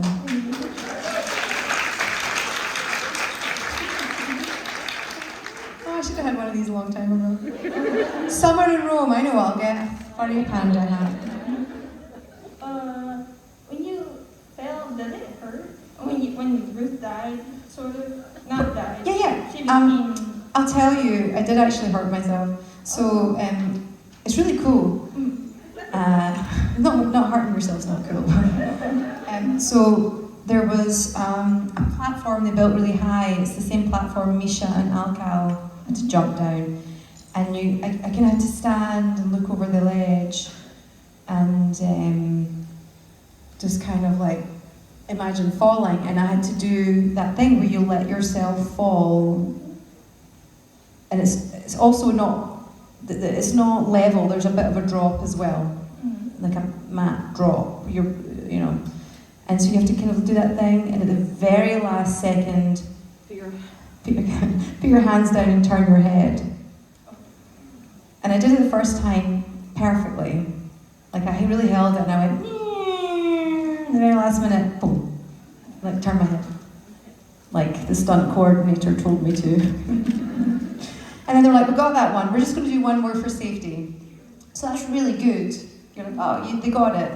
And so second time, a bit more confident, walk to the edge, on the platform, and I'm like, oh, I really feel it, and I feel it so much. I hit the mat, and I've not turned my head. And I honestly I gave myself a nose job. My nose really used to turn down, now it goes that way. I smacked my face, and I was so embarrassed, I didn't say it hurt. Do you know what I mean? I just got up, I was like, it's fine. Do you know, because people were like, oh, I was like, it's fine.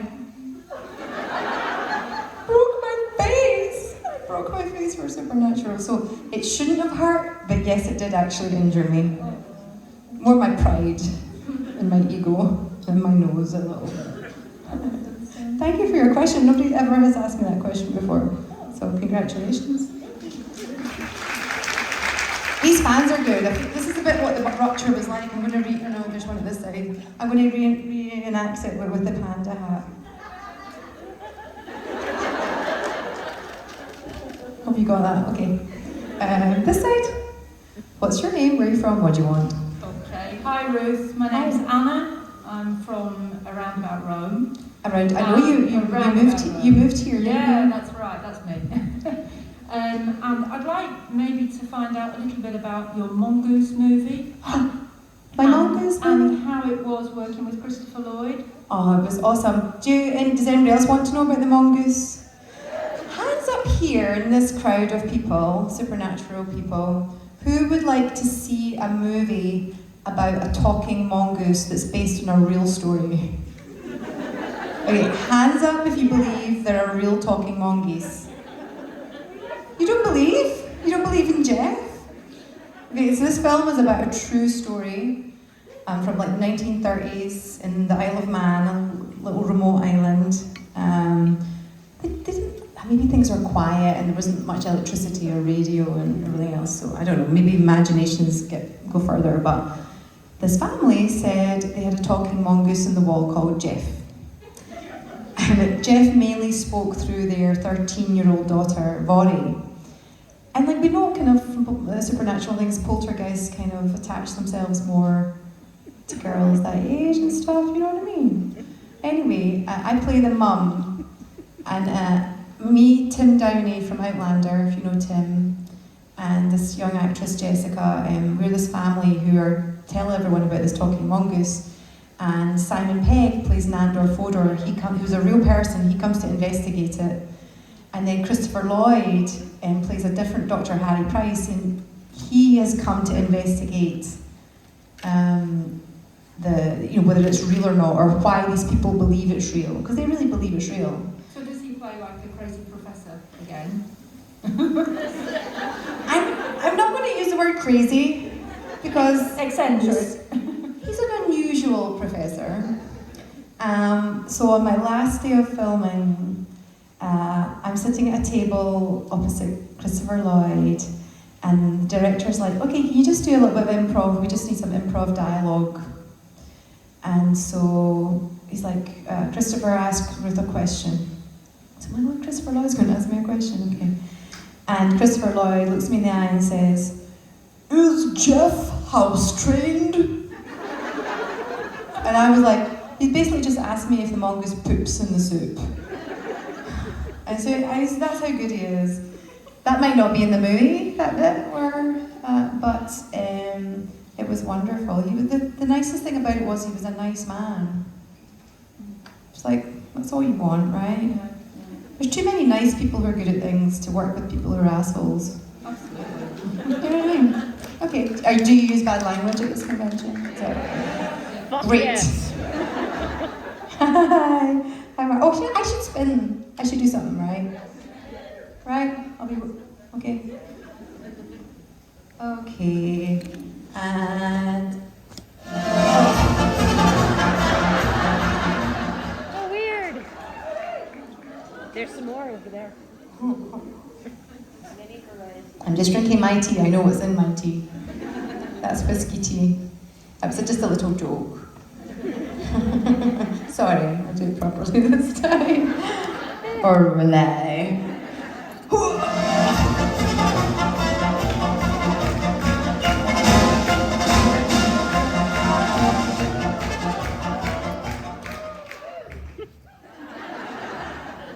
Okay. Do you have music available? Do you have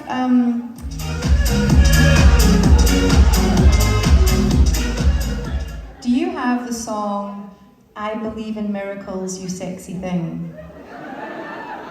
Because if I'm going to dance, you're all going to dance.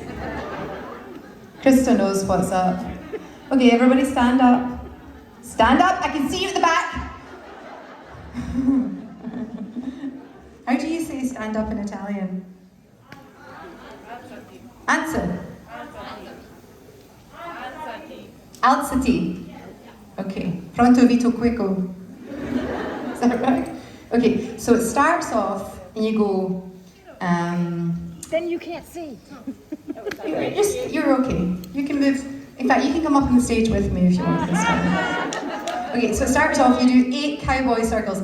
Down, down, down, down, down, down,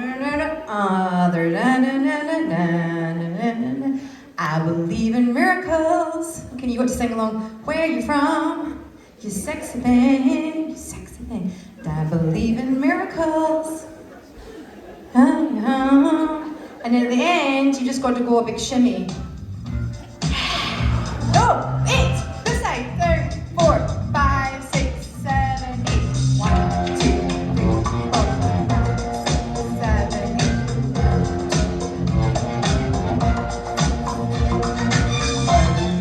Miracles. Let me hear you.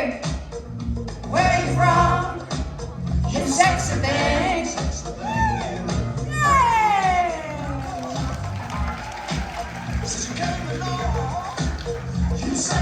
Awesome! Thank you, well done.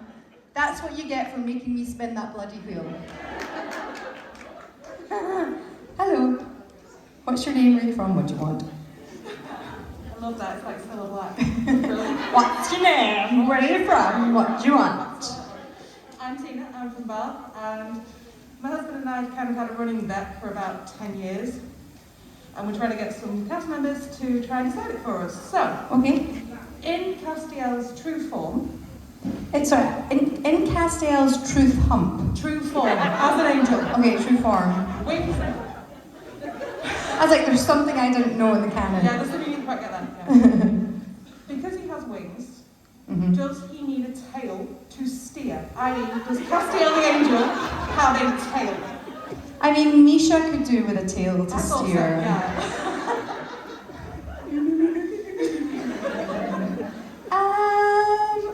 It's funny because there's not a lot of tails in Supernatural. Exactly. So I'm going to say hard no. Sorry, I mean, if there's divorce, I'm sorry. There may be divorce. Yeah, you're not meant to be together. That's all I can say. That's the answer. You're welcome. You didn't ask. Hello.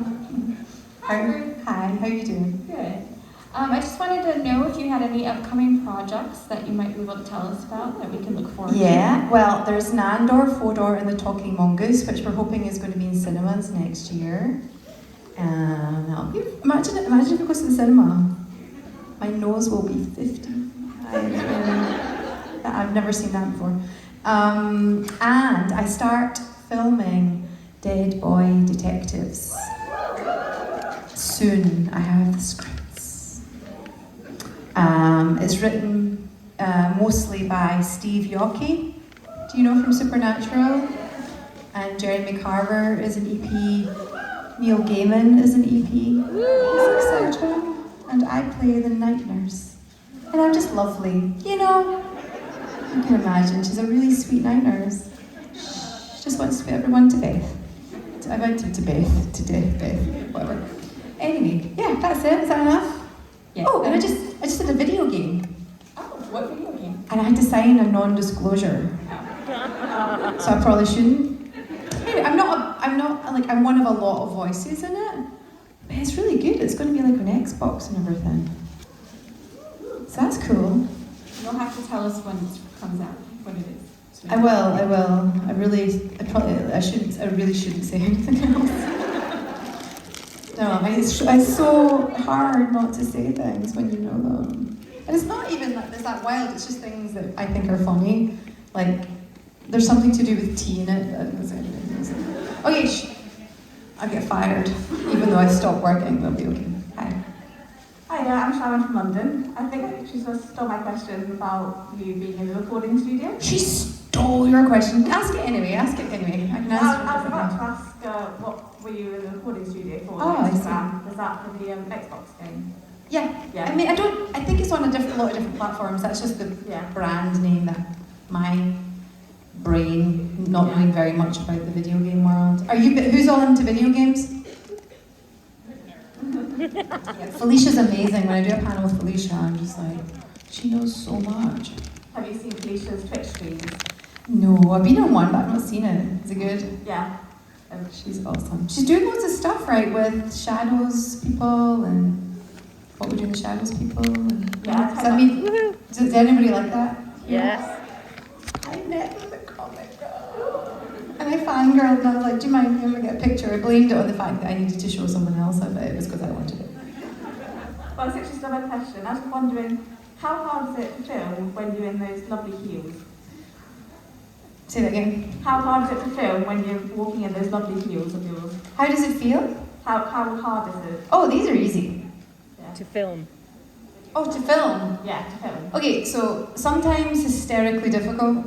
The finale, well, not the finale, it wasn't supposed to be, but it ended up being, you know when I walked down the stairs as the Queen of Hell? They had me in really spiky platform heels, as they do, just to try and bring me even a couple of inches closer to Jared's face. And the floor was made of really thick polystyrene.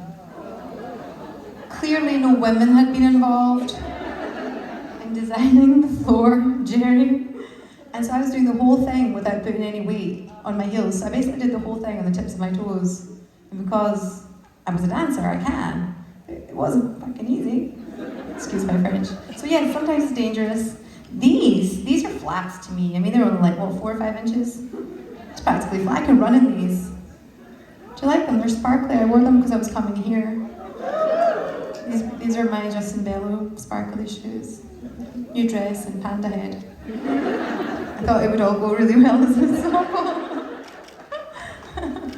Oh dear. Okay, hello. Hi.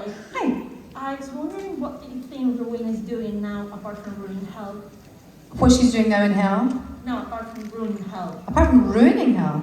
Ruling. Ruling? Yeah. I was like, no, Rowena is great in hell. Obviously. My slogan is, okay, you ready? It might not work here in Italy, but I don't know. Rowena believes in making hell great again.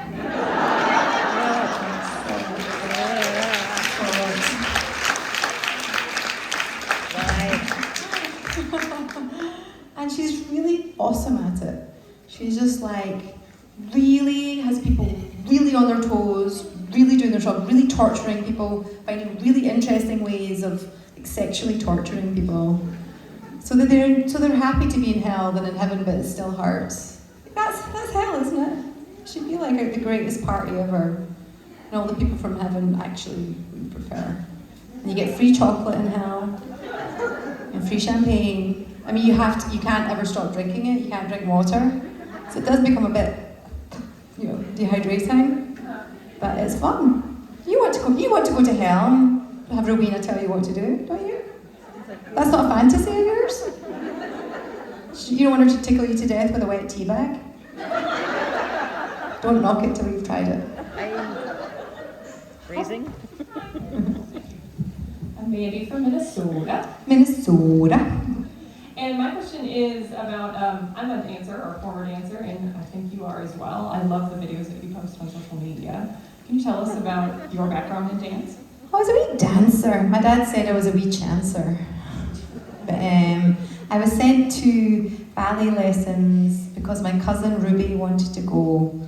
And there's a picture of me when I'm 4 years old. And Ruby's like this. She's just like, and I'm like this.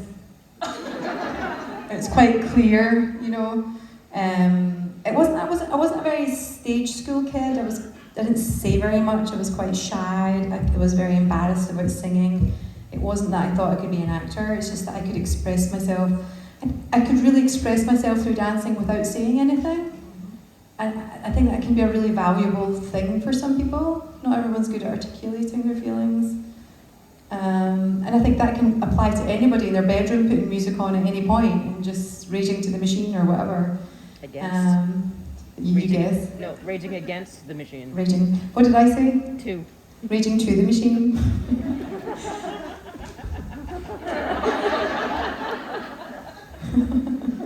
That was to that machine. In case you didn't get it. But then I happened to be quite good at it. And I worked really hard at it. I was probably a bit obsessed with it. I wasn't quite built right for ballet. You have to be such a very specific shape, and that's a really hard thing to be told when you're young. when you're really good at something, but they're like, yeah, but your knees aren't quite in the alignment of your middle toe or something. But I kept going anyways, because fuck them. And yeah, I just kept doing it anyway. I got my advanced ballet, ARAD, and I'm proud of that. And I worked as a dancer, I worked a lot as a dancer, but I really wanted to act. I was just too shy and embarrassed to really say it, or it sounded like I was saying I wanted to be a movie star, and how do you say that if you're from a farm, and you're born and bred? It just doesn't make sense. But I saw people that were doing little plays, and I thought, I could do a little play. Well, I could do a bigger play. I could do a little part in a TV show. I could go to America and do 6 seasons of Supernatural. So, and I don't think it ever leaves you. I still have dreams where I can do the splits really easily and it feels really comfortable, and that's a lie. Can you still do it? Probably not. Do you want to show me? Oh my god. Do you want to show stretch me? first. Okay, you stretch and we'll come back. How often am I supposed to spin the wheel, or is it no? However you want. Whenever I want. One more question, then I'm going to spin it. Okay, hi. I like your dress. Hi. Thank you so much. Oh, you're so welcome. I have a question about your theatrical career. What is the character of your dreams? Oh, character of my dreams. I just want to be like Patricia Arquette when I grow up and play everything she plays. But we're almost the same age, so it's probably not possible. The only one time I ever said, I want to be Ophelia in Hamlet, it never happened. I've always been surprised and delighted, and I'm so excited with the Night Nurse. I don't really know much about her yet. I'm so excited to find out about her. I'm so excited to see what I can mine from the text and discover. It's just so exciting that there's endless opportunities in that way, even though there's not many job opportunities. There are just kind of endless opportunities to create, and I would love to just create a character that was so memorable that it really changed things for people or changed perceptions. I think we're actors to move people, to entertain people, but to move them, to move the needle. Has watching Supernatural moved the needle for any of you in any way, in any real way? Yeah. I think it can be valuable, so I want to do a part that does that. So that's why I was so happy when Rowena became Queen of Hell, because I thought that's really important for people seeing that and that happening in that universe. Thanks for your question.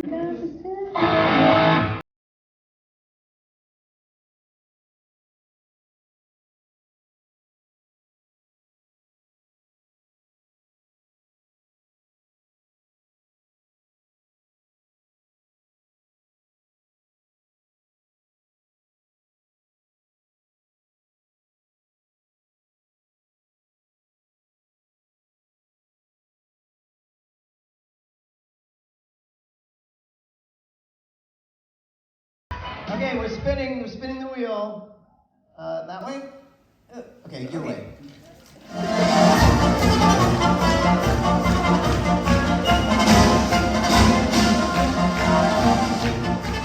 Oh! Drink. Do we drink this? I'm drinking my tea, dude. I don't know about you. I don't believe that's really pineapple tea. Oh, it's not. But I better make sure it's not. Tea is not bad. Why are you playing in Irish though?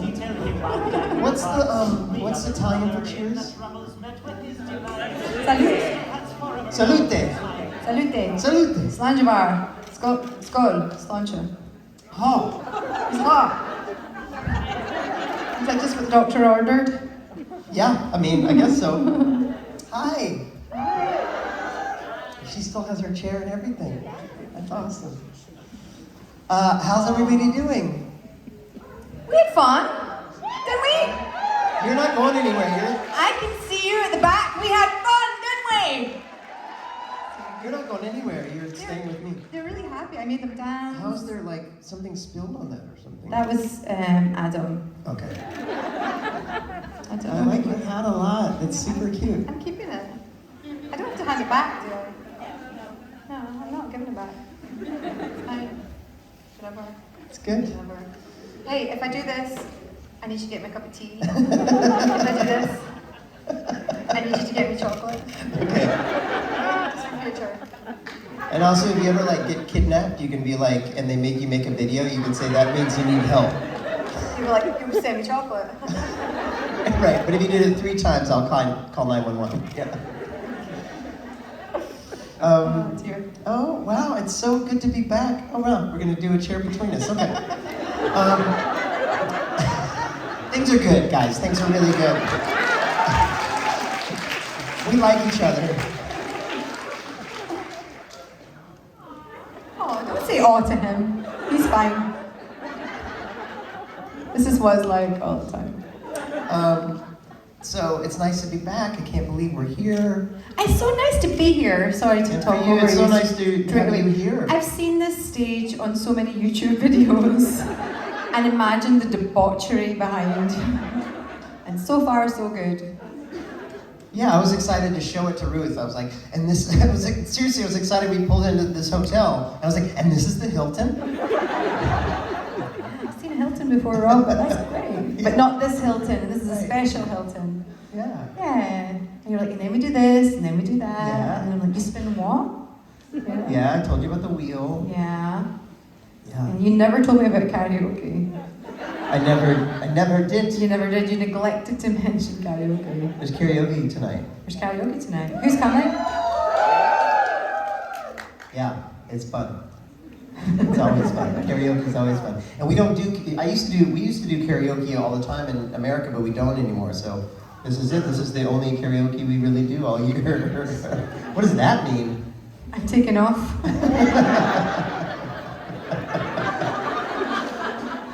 Actually, my hands are sort of squeezing it. Crap. Does somebody have a question? No, she's chatting amongst her friends. It's okay. We're just on stage Do you have a waiting for you. Yeah, I do.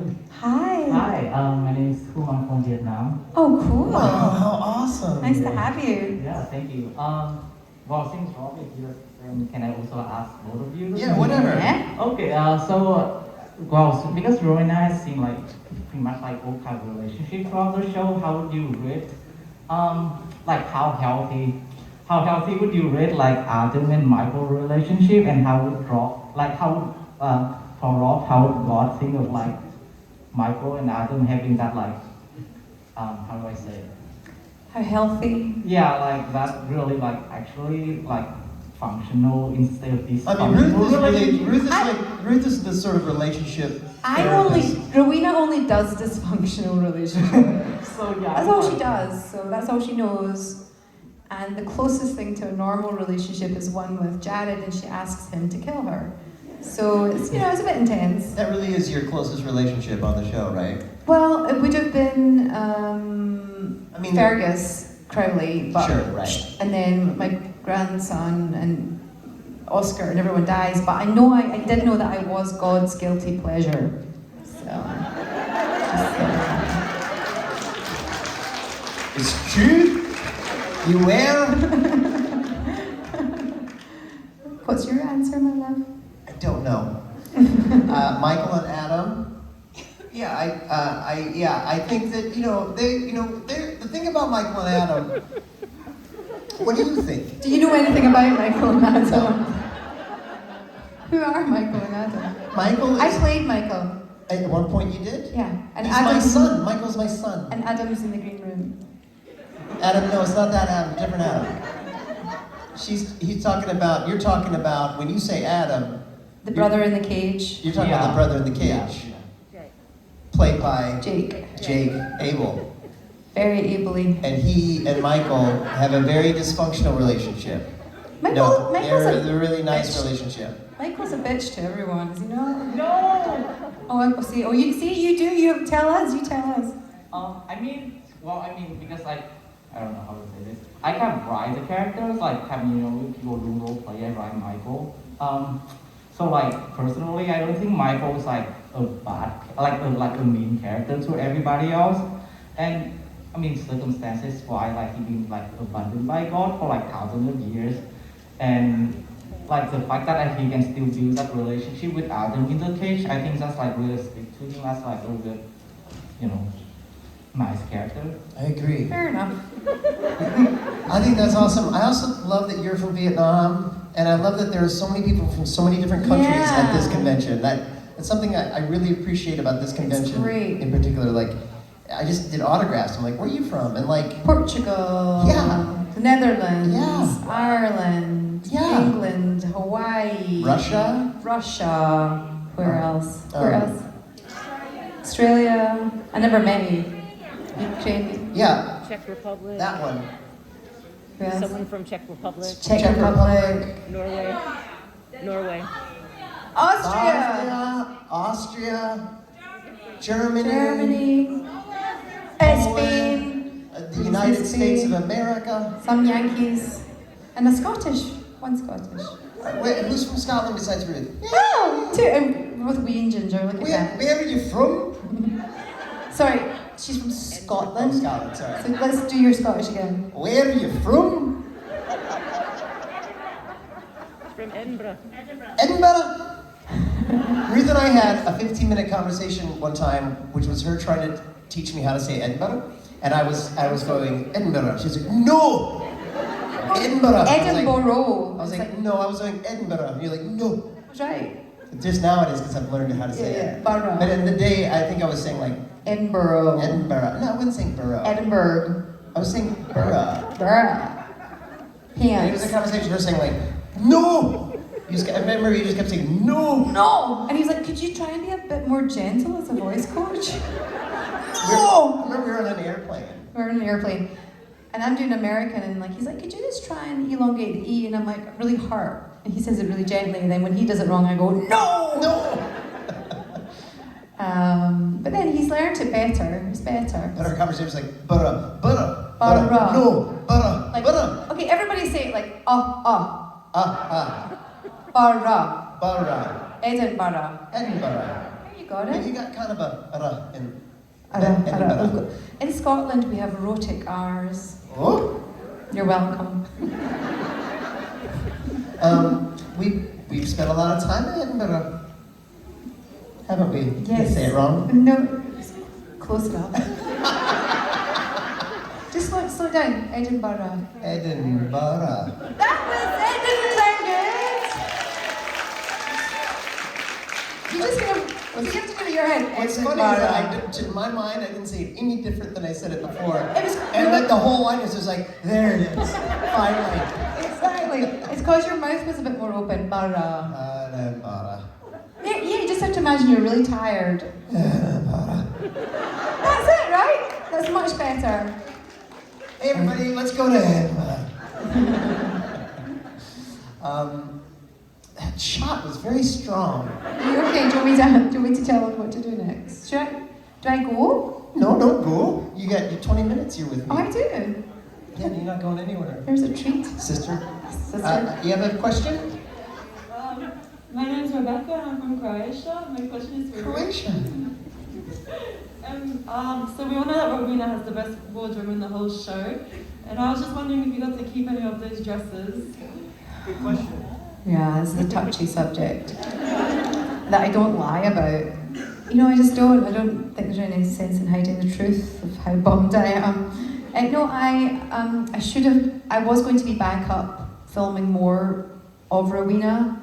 I was supposed to be in another episode or two towards the end, and it didn't happen because of COVID and they had to change everything. So I wasn't there, and I think if I had been there, I have a little feeling that the wardrobe ladies might have walked me through, or do you know what I mean?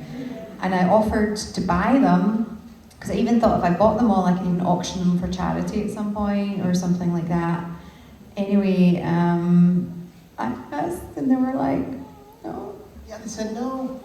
And then... But then... No, then at a fan convention, a girl came up to me and said, I bought your shirt. And apparently some of the stuff was on sale somewhere. It was weird, they told all of us we couldn't have our... our wardrobe, and like Ruth especially has such like everything was great made gowns. Yeah, made to for her measure, body. made to measure, Right. and like wouldn't really fit anybody else unless my stunt double maybe. Like it wouldn't fit anyone else. So. I got a couple of my jackets because I just sort of stole them. I kept them. Yeah, I know. Yeah. But I never really wear jackets, so I don't ever get to wear them. I didn't. I even keep the necklace from the first couple of seasons. You did or didn't? I didn't. I don't have it. I don't. What have you kept from the show? Did you keep anything? You know what I did? I kept. And I have a suitcase full. I kept every single script I ever worked on, including all the day sides. I thought somebody will want these for something. You kept me, didn't you? I did. That was the best takeaway I ever had. So sorry, I said really bitter, and there's not a funny punchline to that story other That was than the punchline. give me my fucking clothes. Yeah. They're mine. I felt like they were mine. I helped choose them all. I remember when they changed your wardrobe. Yeah, they changed it up to the pants. That they made you wear pants. Pants. So Missouri people say pants. It's like 4 syllables in a word. In Scotland we say pants. Pants. Your pants. Yeah, it changed into pantsuits. When did that happen? Season? Eugenie got tired of the prom dresses and tried to bring her more into the 20th century, which I did appreciate. You did appreciate it. I did. I liked it. That was season 15? 14, when she was just looking to marry a Republican and drink martinis in the tennis club. She didn't want to challenge the world anymore or save the world or run the mega coven. She just was... Was that when you and Richard had sex in the library? No, that came later. Whatever.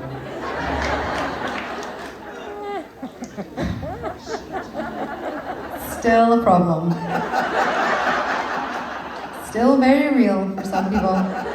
It wasn't even that real for me at the time. Rob, it's pretty real. Is that fair to say? Yeah. Oh dear, it wasn't even actually that funny. He's like my brother. It's Richard. You had pretend sex with him. Is there anybody else that could possibly have been worse that could have had pretend sex? No. I know, I was like, nobody worse. Slightly, you and Richard, a love of competition going on between each other. Like brothers, you know? Yeah, like brothers. And he got me in the stacks. He didn't really, it was a joke. I know. It didn't happen. I know, it still hurts. Still hurts. And then we got past it, and then Richard was telling this really funny story about how he needed a lipstick mark on his neck, and the makeup and hair ladies were all like, do you mind doing this? It's just really practical. So they put tons of lipstick on me and got me to quickly kiss Richard's neck so that he had the right lipstick mark. I never heard that story. No, you were like, no, you did. And you were forgot. like, you forgot, now I just reminded you. Yeah. You did, and you were just like, you never told me that! And I was like, I really honestly didn't remember, but then it was like a bone of contention. It was done in front of 15 people on set. It took less than 0.2 of a second. It's the way that Richard tells the story as well, it's quite funny. Yeah, I bet. Should we move on from this sordid topic? Thank you. Do you have a question? Are you okay? You're okay. Are you okay? I'm okay. Okay. Hi. Hi. You want much more nicer now. You don't go, who are you, what do you want? I save that when I'm just me. I save that when I'm on my own. And shame on you not knowing what your child is doing. Who? Me? Yeah. Michael, Lucifer, Yeah. Gabriel. There is children? I think Rowena knows something about Gabriel, but I'm not sure about it. She just brought it back. Well, you mean my children? Okay. I think they are yours, right? Yeah. We're all. I'm not the best dad.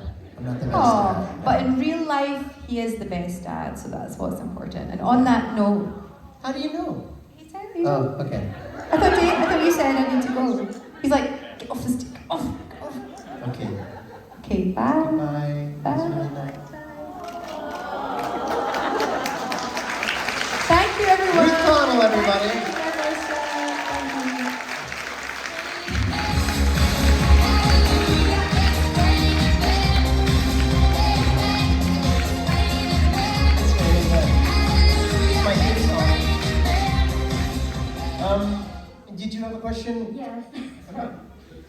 I was going to ask about since both Rowena and God issues with their child, and like Rowena has issues with Crowley, and I was wondering if God, Chuck, has learned anything. If you think he would have learned anything as a human now, later, and what are your thoughts about that part of losing all of his powers and living a normal life? Right. Well, yeah, I think, what happened at the end of the show is tragic for Chuck, and I think he's going to have a lot of regrets, based on just the reaction after they zapped him, and he's like, please don't leave me, wait, I think he has a lot of regrets as a human, because humans have more regrets than a god would. I think it's a different thing, it's a different thing. When he was God, he was filled with, he just didn't have that kind of emotion. So for him, it was just, wiping out worlds wasn't as big of a deal as it would be for a human. But yeah, I think that he's pretty lonely right now, and he's like at an old gas station on a highway somewhere that no one ever goes to, doesn't even have gas, and he just sort of writes on a notebook with a pencil, and he's incredibly lonely. And even me, Rob, I feel a little bit of fear of missing out, a little FOMO, that the guys are having fun without me in heaven. It was a hard way to end it. I was thinking earlier today, I was like, if there was a reboot of Supernatural, how would they, because we already know how it ends, so it would have to be either God, either it's we go back in time a little bit, like the Winchesters are doing, or it's just a different reality, I guess. I would like to think there's a different reality, that maybe God's still God. Chuck is still God. But I don't even know if I answered your question. Yeah. Okay, good. Thank you. Yeah, he regrets it. I'm sorry. He's sorry, I'm sorry. And I wish we could go back. But here we are. Hi. Hi. My name is Luciana. I'm from Brazil. Hello. I've also seen the stage so many times online. It's so surreal. Yeah, crazy. For real. I've been here several times, and it's surreal for me. It's crazy, but Crazy. anyways. My question is, in general, what kind of scenes do you think the hardest to shoot? The ones that need more preparation, the ones that are more emotional, more dramatic, or the ones that are more comedic, more funny? It's a really good question. I think the ones that are more dramatic require a little more preparation. I mean, for me, comedy kind of comes easy for me. That's my sort of go-to. To me, it's kind of fun taking a script and finding the humor in it and putting little zingers in it or bits to make it funny. But when you have a dramatic scene, you have to really dial it in and really study it and know it so well that when you're on the day you're shooting and you cannot be affected by anything, and you just have to be a little more focused. For me, that's the way that it is. So you want to get to the place as an actor in the scene where you're not thinking of the lines as lines, they're just in there. And it's just, to me, it's a different muscle than a comic scene where it's not like you're any less in it, but you're just using a different muscle for the comedy than you are when you're really dialing in a serious scene. For some reason, the thing that keeps coming to mind for me is the scene that I had with Jensen in season 11, when he was when he cried and he's like, why haven't you been around? And he was really mad when they found out that I'm God. That was amazing. Yeah, and And Jensen was like, hey, I want you to shoot me first because I want Rob to see what I'm gonna do because that his reaction will be based on that. And Jensen like gave this incredible performance. And then they turned it on me and I reacted to that.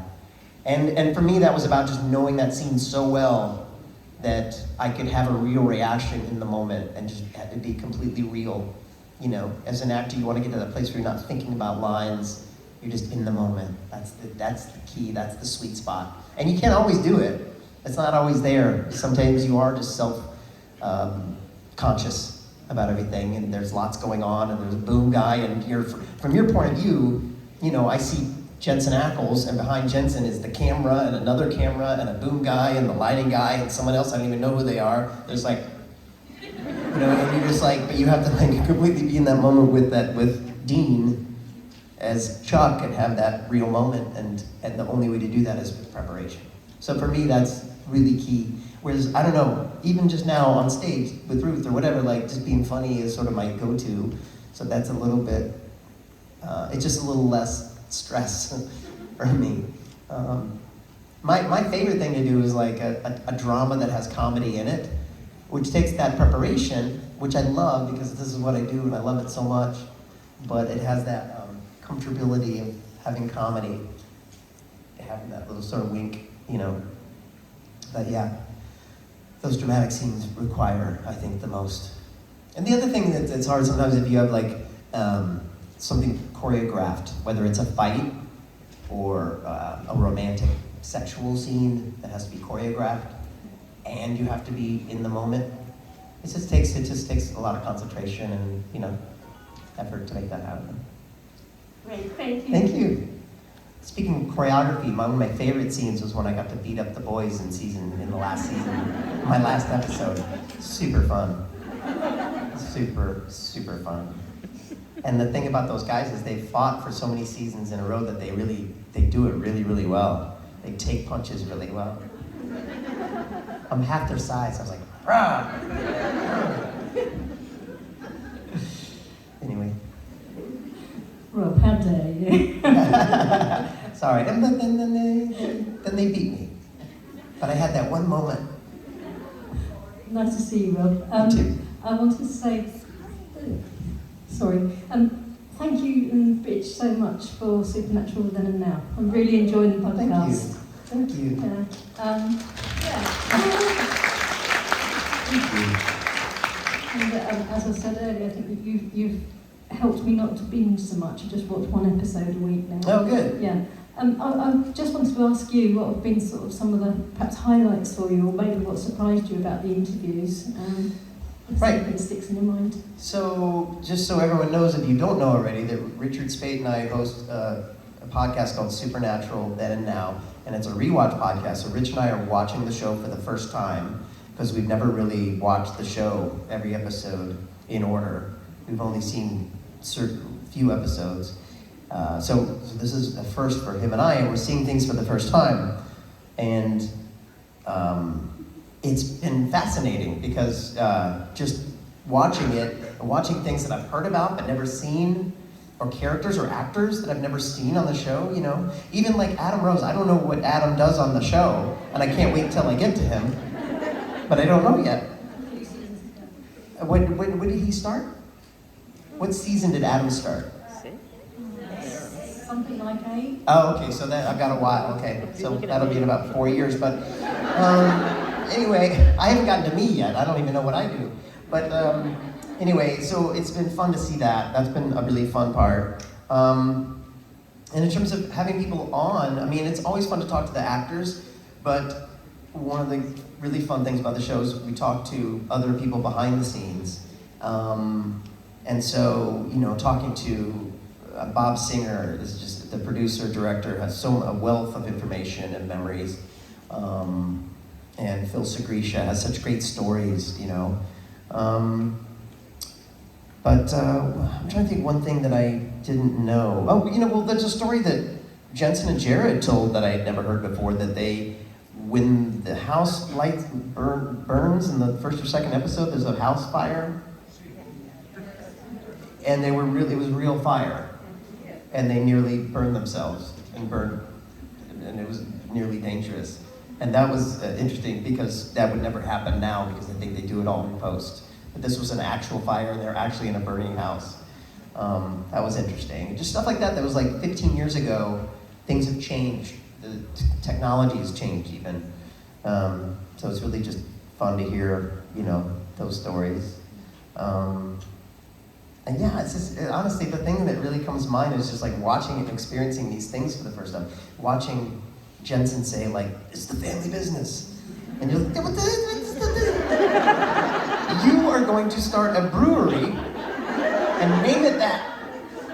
And watching those characters, again, out of context, taking myself, having been an actor in the show, taking that out of it, and just watching it as a fan, as a person who enjoys TV shows. And really just watching those characters, Sam and Dean, for the first time, seeing them as characters as if I don't even know them as actors. And like, to me, Dean is so like Harrison Ford he's got that sort of personality that Han Solo would have. To me, he's a bit Han Solo-y. He's got like the comedy, but he's also can be serious. And Sam is like, you just want to like cradle him and feel bad for him and what he's been through. Honestly, I'm having these real emotions watching this show. And I know all you guys are like, duh. And I'm like, while I was on the show, it was really just people I was working with. But now to just really be outside of it and watch them, I'm like feeling for them as characters. So that's the thing that I've really taken away from it and away from that podcast is really experiencing the show in the way that it should be experienced as a fan. But yeah, I just love those two guys. They're great. They're great. And I've been able to, normally when I watch TV shows, if I know someone in it, I can't really lose myself in it. But for some reason, I'm really able to lose myself in the show. It's so far before I was on it. We're halfway through season 2 now, and it's just, and it's fun to watch. It's really fun, it's really good.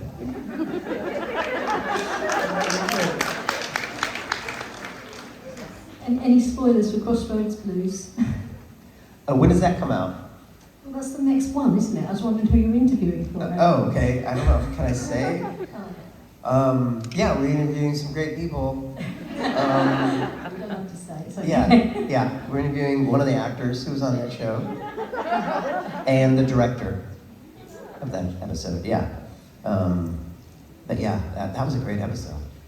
That was great, Crossroads Blues, great. And the other thing is like, people always said like, well, the first 2 seasons are and then, but I thoroughly enjoyed, well, people say like, Monster of the Week, it's different, and then it, when I've heard a lot before when Misha comes on in season 4, it's just like, but like for me, the show just keeps getting, it like takes off and gets better and better. But like, it has gotten even better and better, but I thoroughly enjoyed the first season. I thought it was so fun, so fun. And then in season 2, like the very first episode, you're like, oh, what? Wow. When they're in the hospital and Dean's like dead, and you're like, what? And Dean's died like 5 times already. And I keep telling myself, I know that he lives till the 15th season. Because I tried to kill him myself. But still I'm like, oh, please live. So yeah, it's fun watching it get even better and better, but it even started out great. The pilot's great, the first season's great. I've really enjoyed it. Seasons 1 to 3 are brilliant. Love season 3. Yeah, great. And yeah, it's gonna be really weird when like Richard's about to be on it for the first time, and it's gonna be bizarre. Hopefully we can get him for an interview. Because obviously he's got a tight schedule, so I don't. Thank you. Thank you.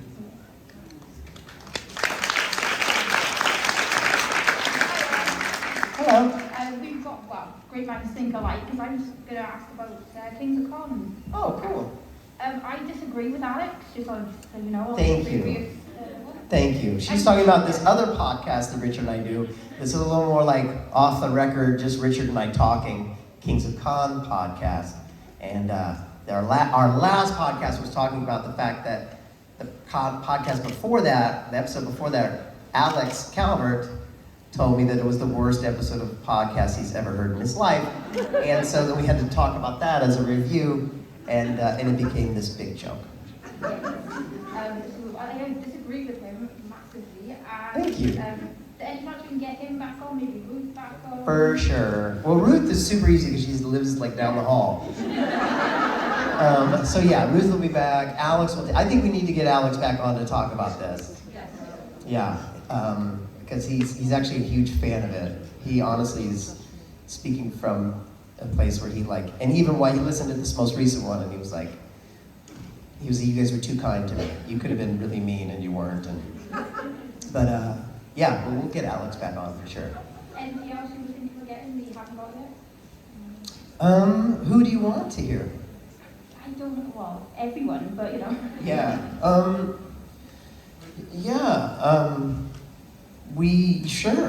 Anybody. We've had a lot of people on already, haven't we? But yeah, right now it's honestly the hardest person for me to get is Richard. So if I can get him, that's a Just win. get the machete on instead. Who? Get the machete on instead. Get his wife. Yes, the machete. We'll get the machete on. No, we'll never get the machete on. Nope. I can't tell anymore if she's really mad at me or if she's just being in character. But his wife is scary. She's amazing and beautiful and amazing, and I'm a big fan, but she's scary.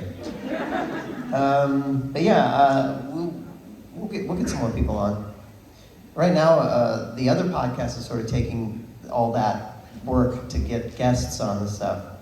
So, but eventually we'll get someone else on. Thank you. Thanks. And I know my friend Hank wants to come back. You know Hank? And he's a good guest. He wants to come back because he was like, I get a text from him and he was like, I love that episode. He's like, I don't know what this Alex Alcal guy is talking about. So, thank you. Yeah. Hi, Rob, I'm Sharon from London. Hello. Hiya. So Chuck now being mortal, which means he's going to die. Okay. So he'll either go to heaven, hell, or be empty. Yeah. If he goes to hell, how would Rowena treat him? Aw. I just realized she'll be there. Well, that's fun. I think she'll be nice to him. Maybe she'll make him her pet. I'd wear a collar for that woman.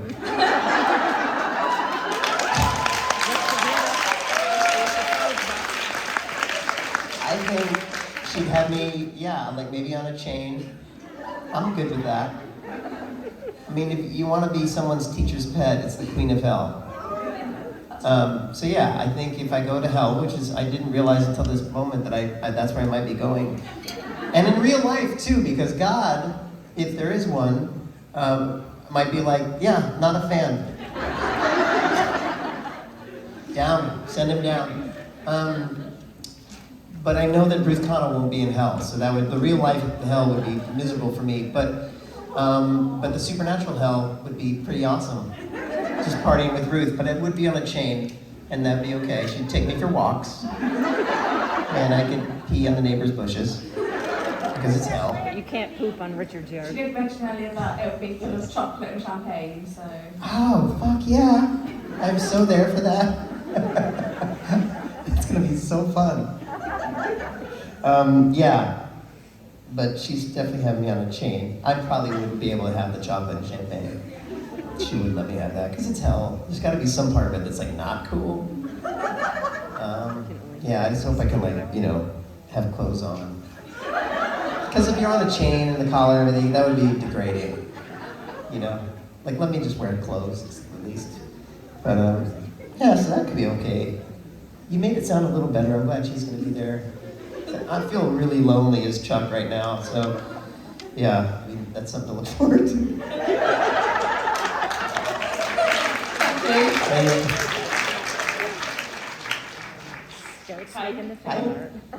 I just wanted to ask you about when it came to play Chuck God, what was your favorite part about it and the part you found more complex about the character? Well, my favorite part about playing Chuck was I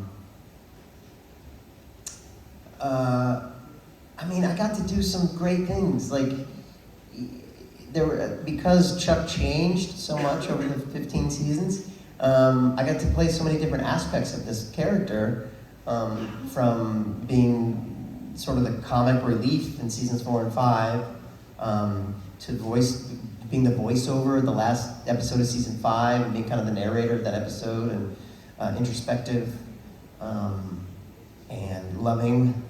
And then in season 11, you know, to be able to play music on the show, and kind of come out as God, and then be this specific kind of sort of laissez-faire God, and kind of quirky, but then having to dial in that part of God that was like serious and down to business, and then be the ultimate bad guy in season 15. I get to play all those things, and as an actor, that's super fun, to play music on the show.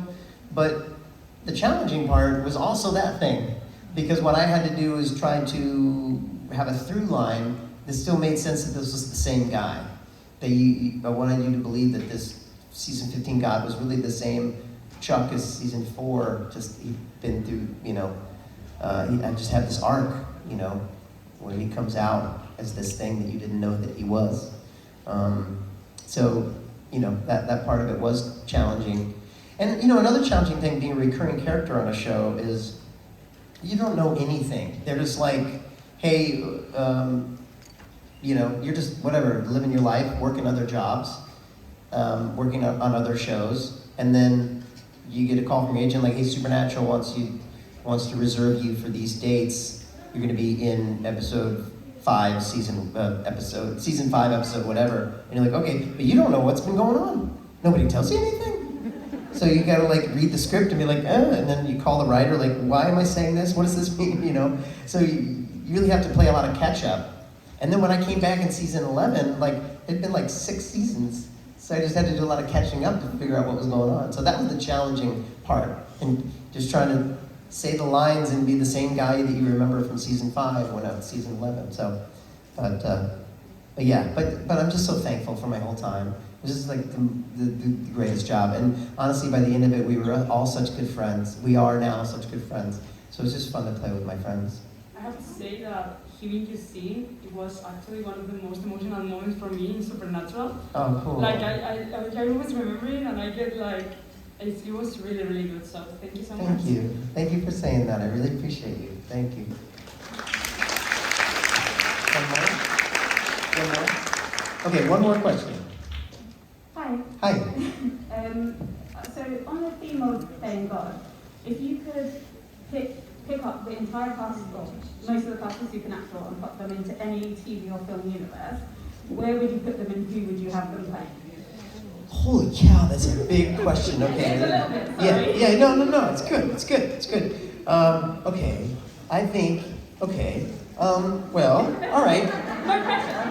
No pressure at all. I think, obviously, we have to do the Marvel Universe. Okay. And obviously, Dean is Captain America. And Sam is Thor. Yeah. And Castiel, maybe Vision? Iron Man? No. Vision? Or who? Vision. Falcon? Vision. Hold on. Because he can fly. Okay. Vision? That's a character? Yeah. The guy with the... Who plays Vision? Bettany. Oh, really? Yeah. Huh. And you think that would be Castiel? All right, I'm gonna take your word for it. Castiel's Vision. And who's the Hulk? The Hulk is me. No, I'm Doctor. What's his name with the universe? Yeah, the master of the universes. I'm definitely him. Doctor. What's his name? Yeah, sure. I think the Hulk. Maybe Mark Shepard is the Hulk. Brianna. Yeah. And and Rowena is she's Black Widow. Yeah. And who else is there? Scarlet Witch. Jack. What? Jack. Oh, Jack. Jack Spider-Man. obviously. Yeah, oh, this is fun. And am I missing anyone else big? Rich? Rich is like a passerby that gets killed.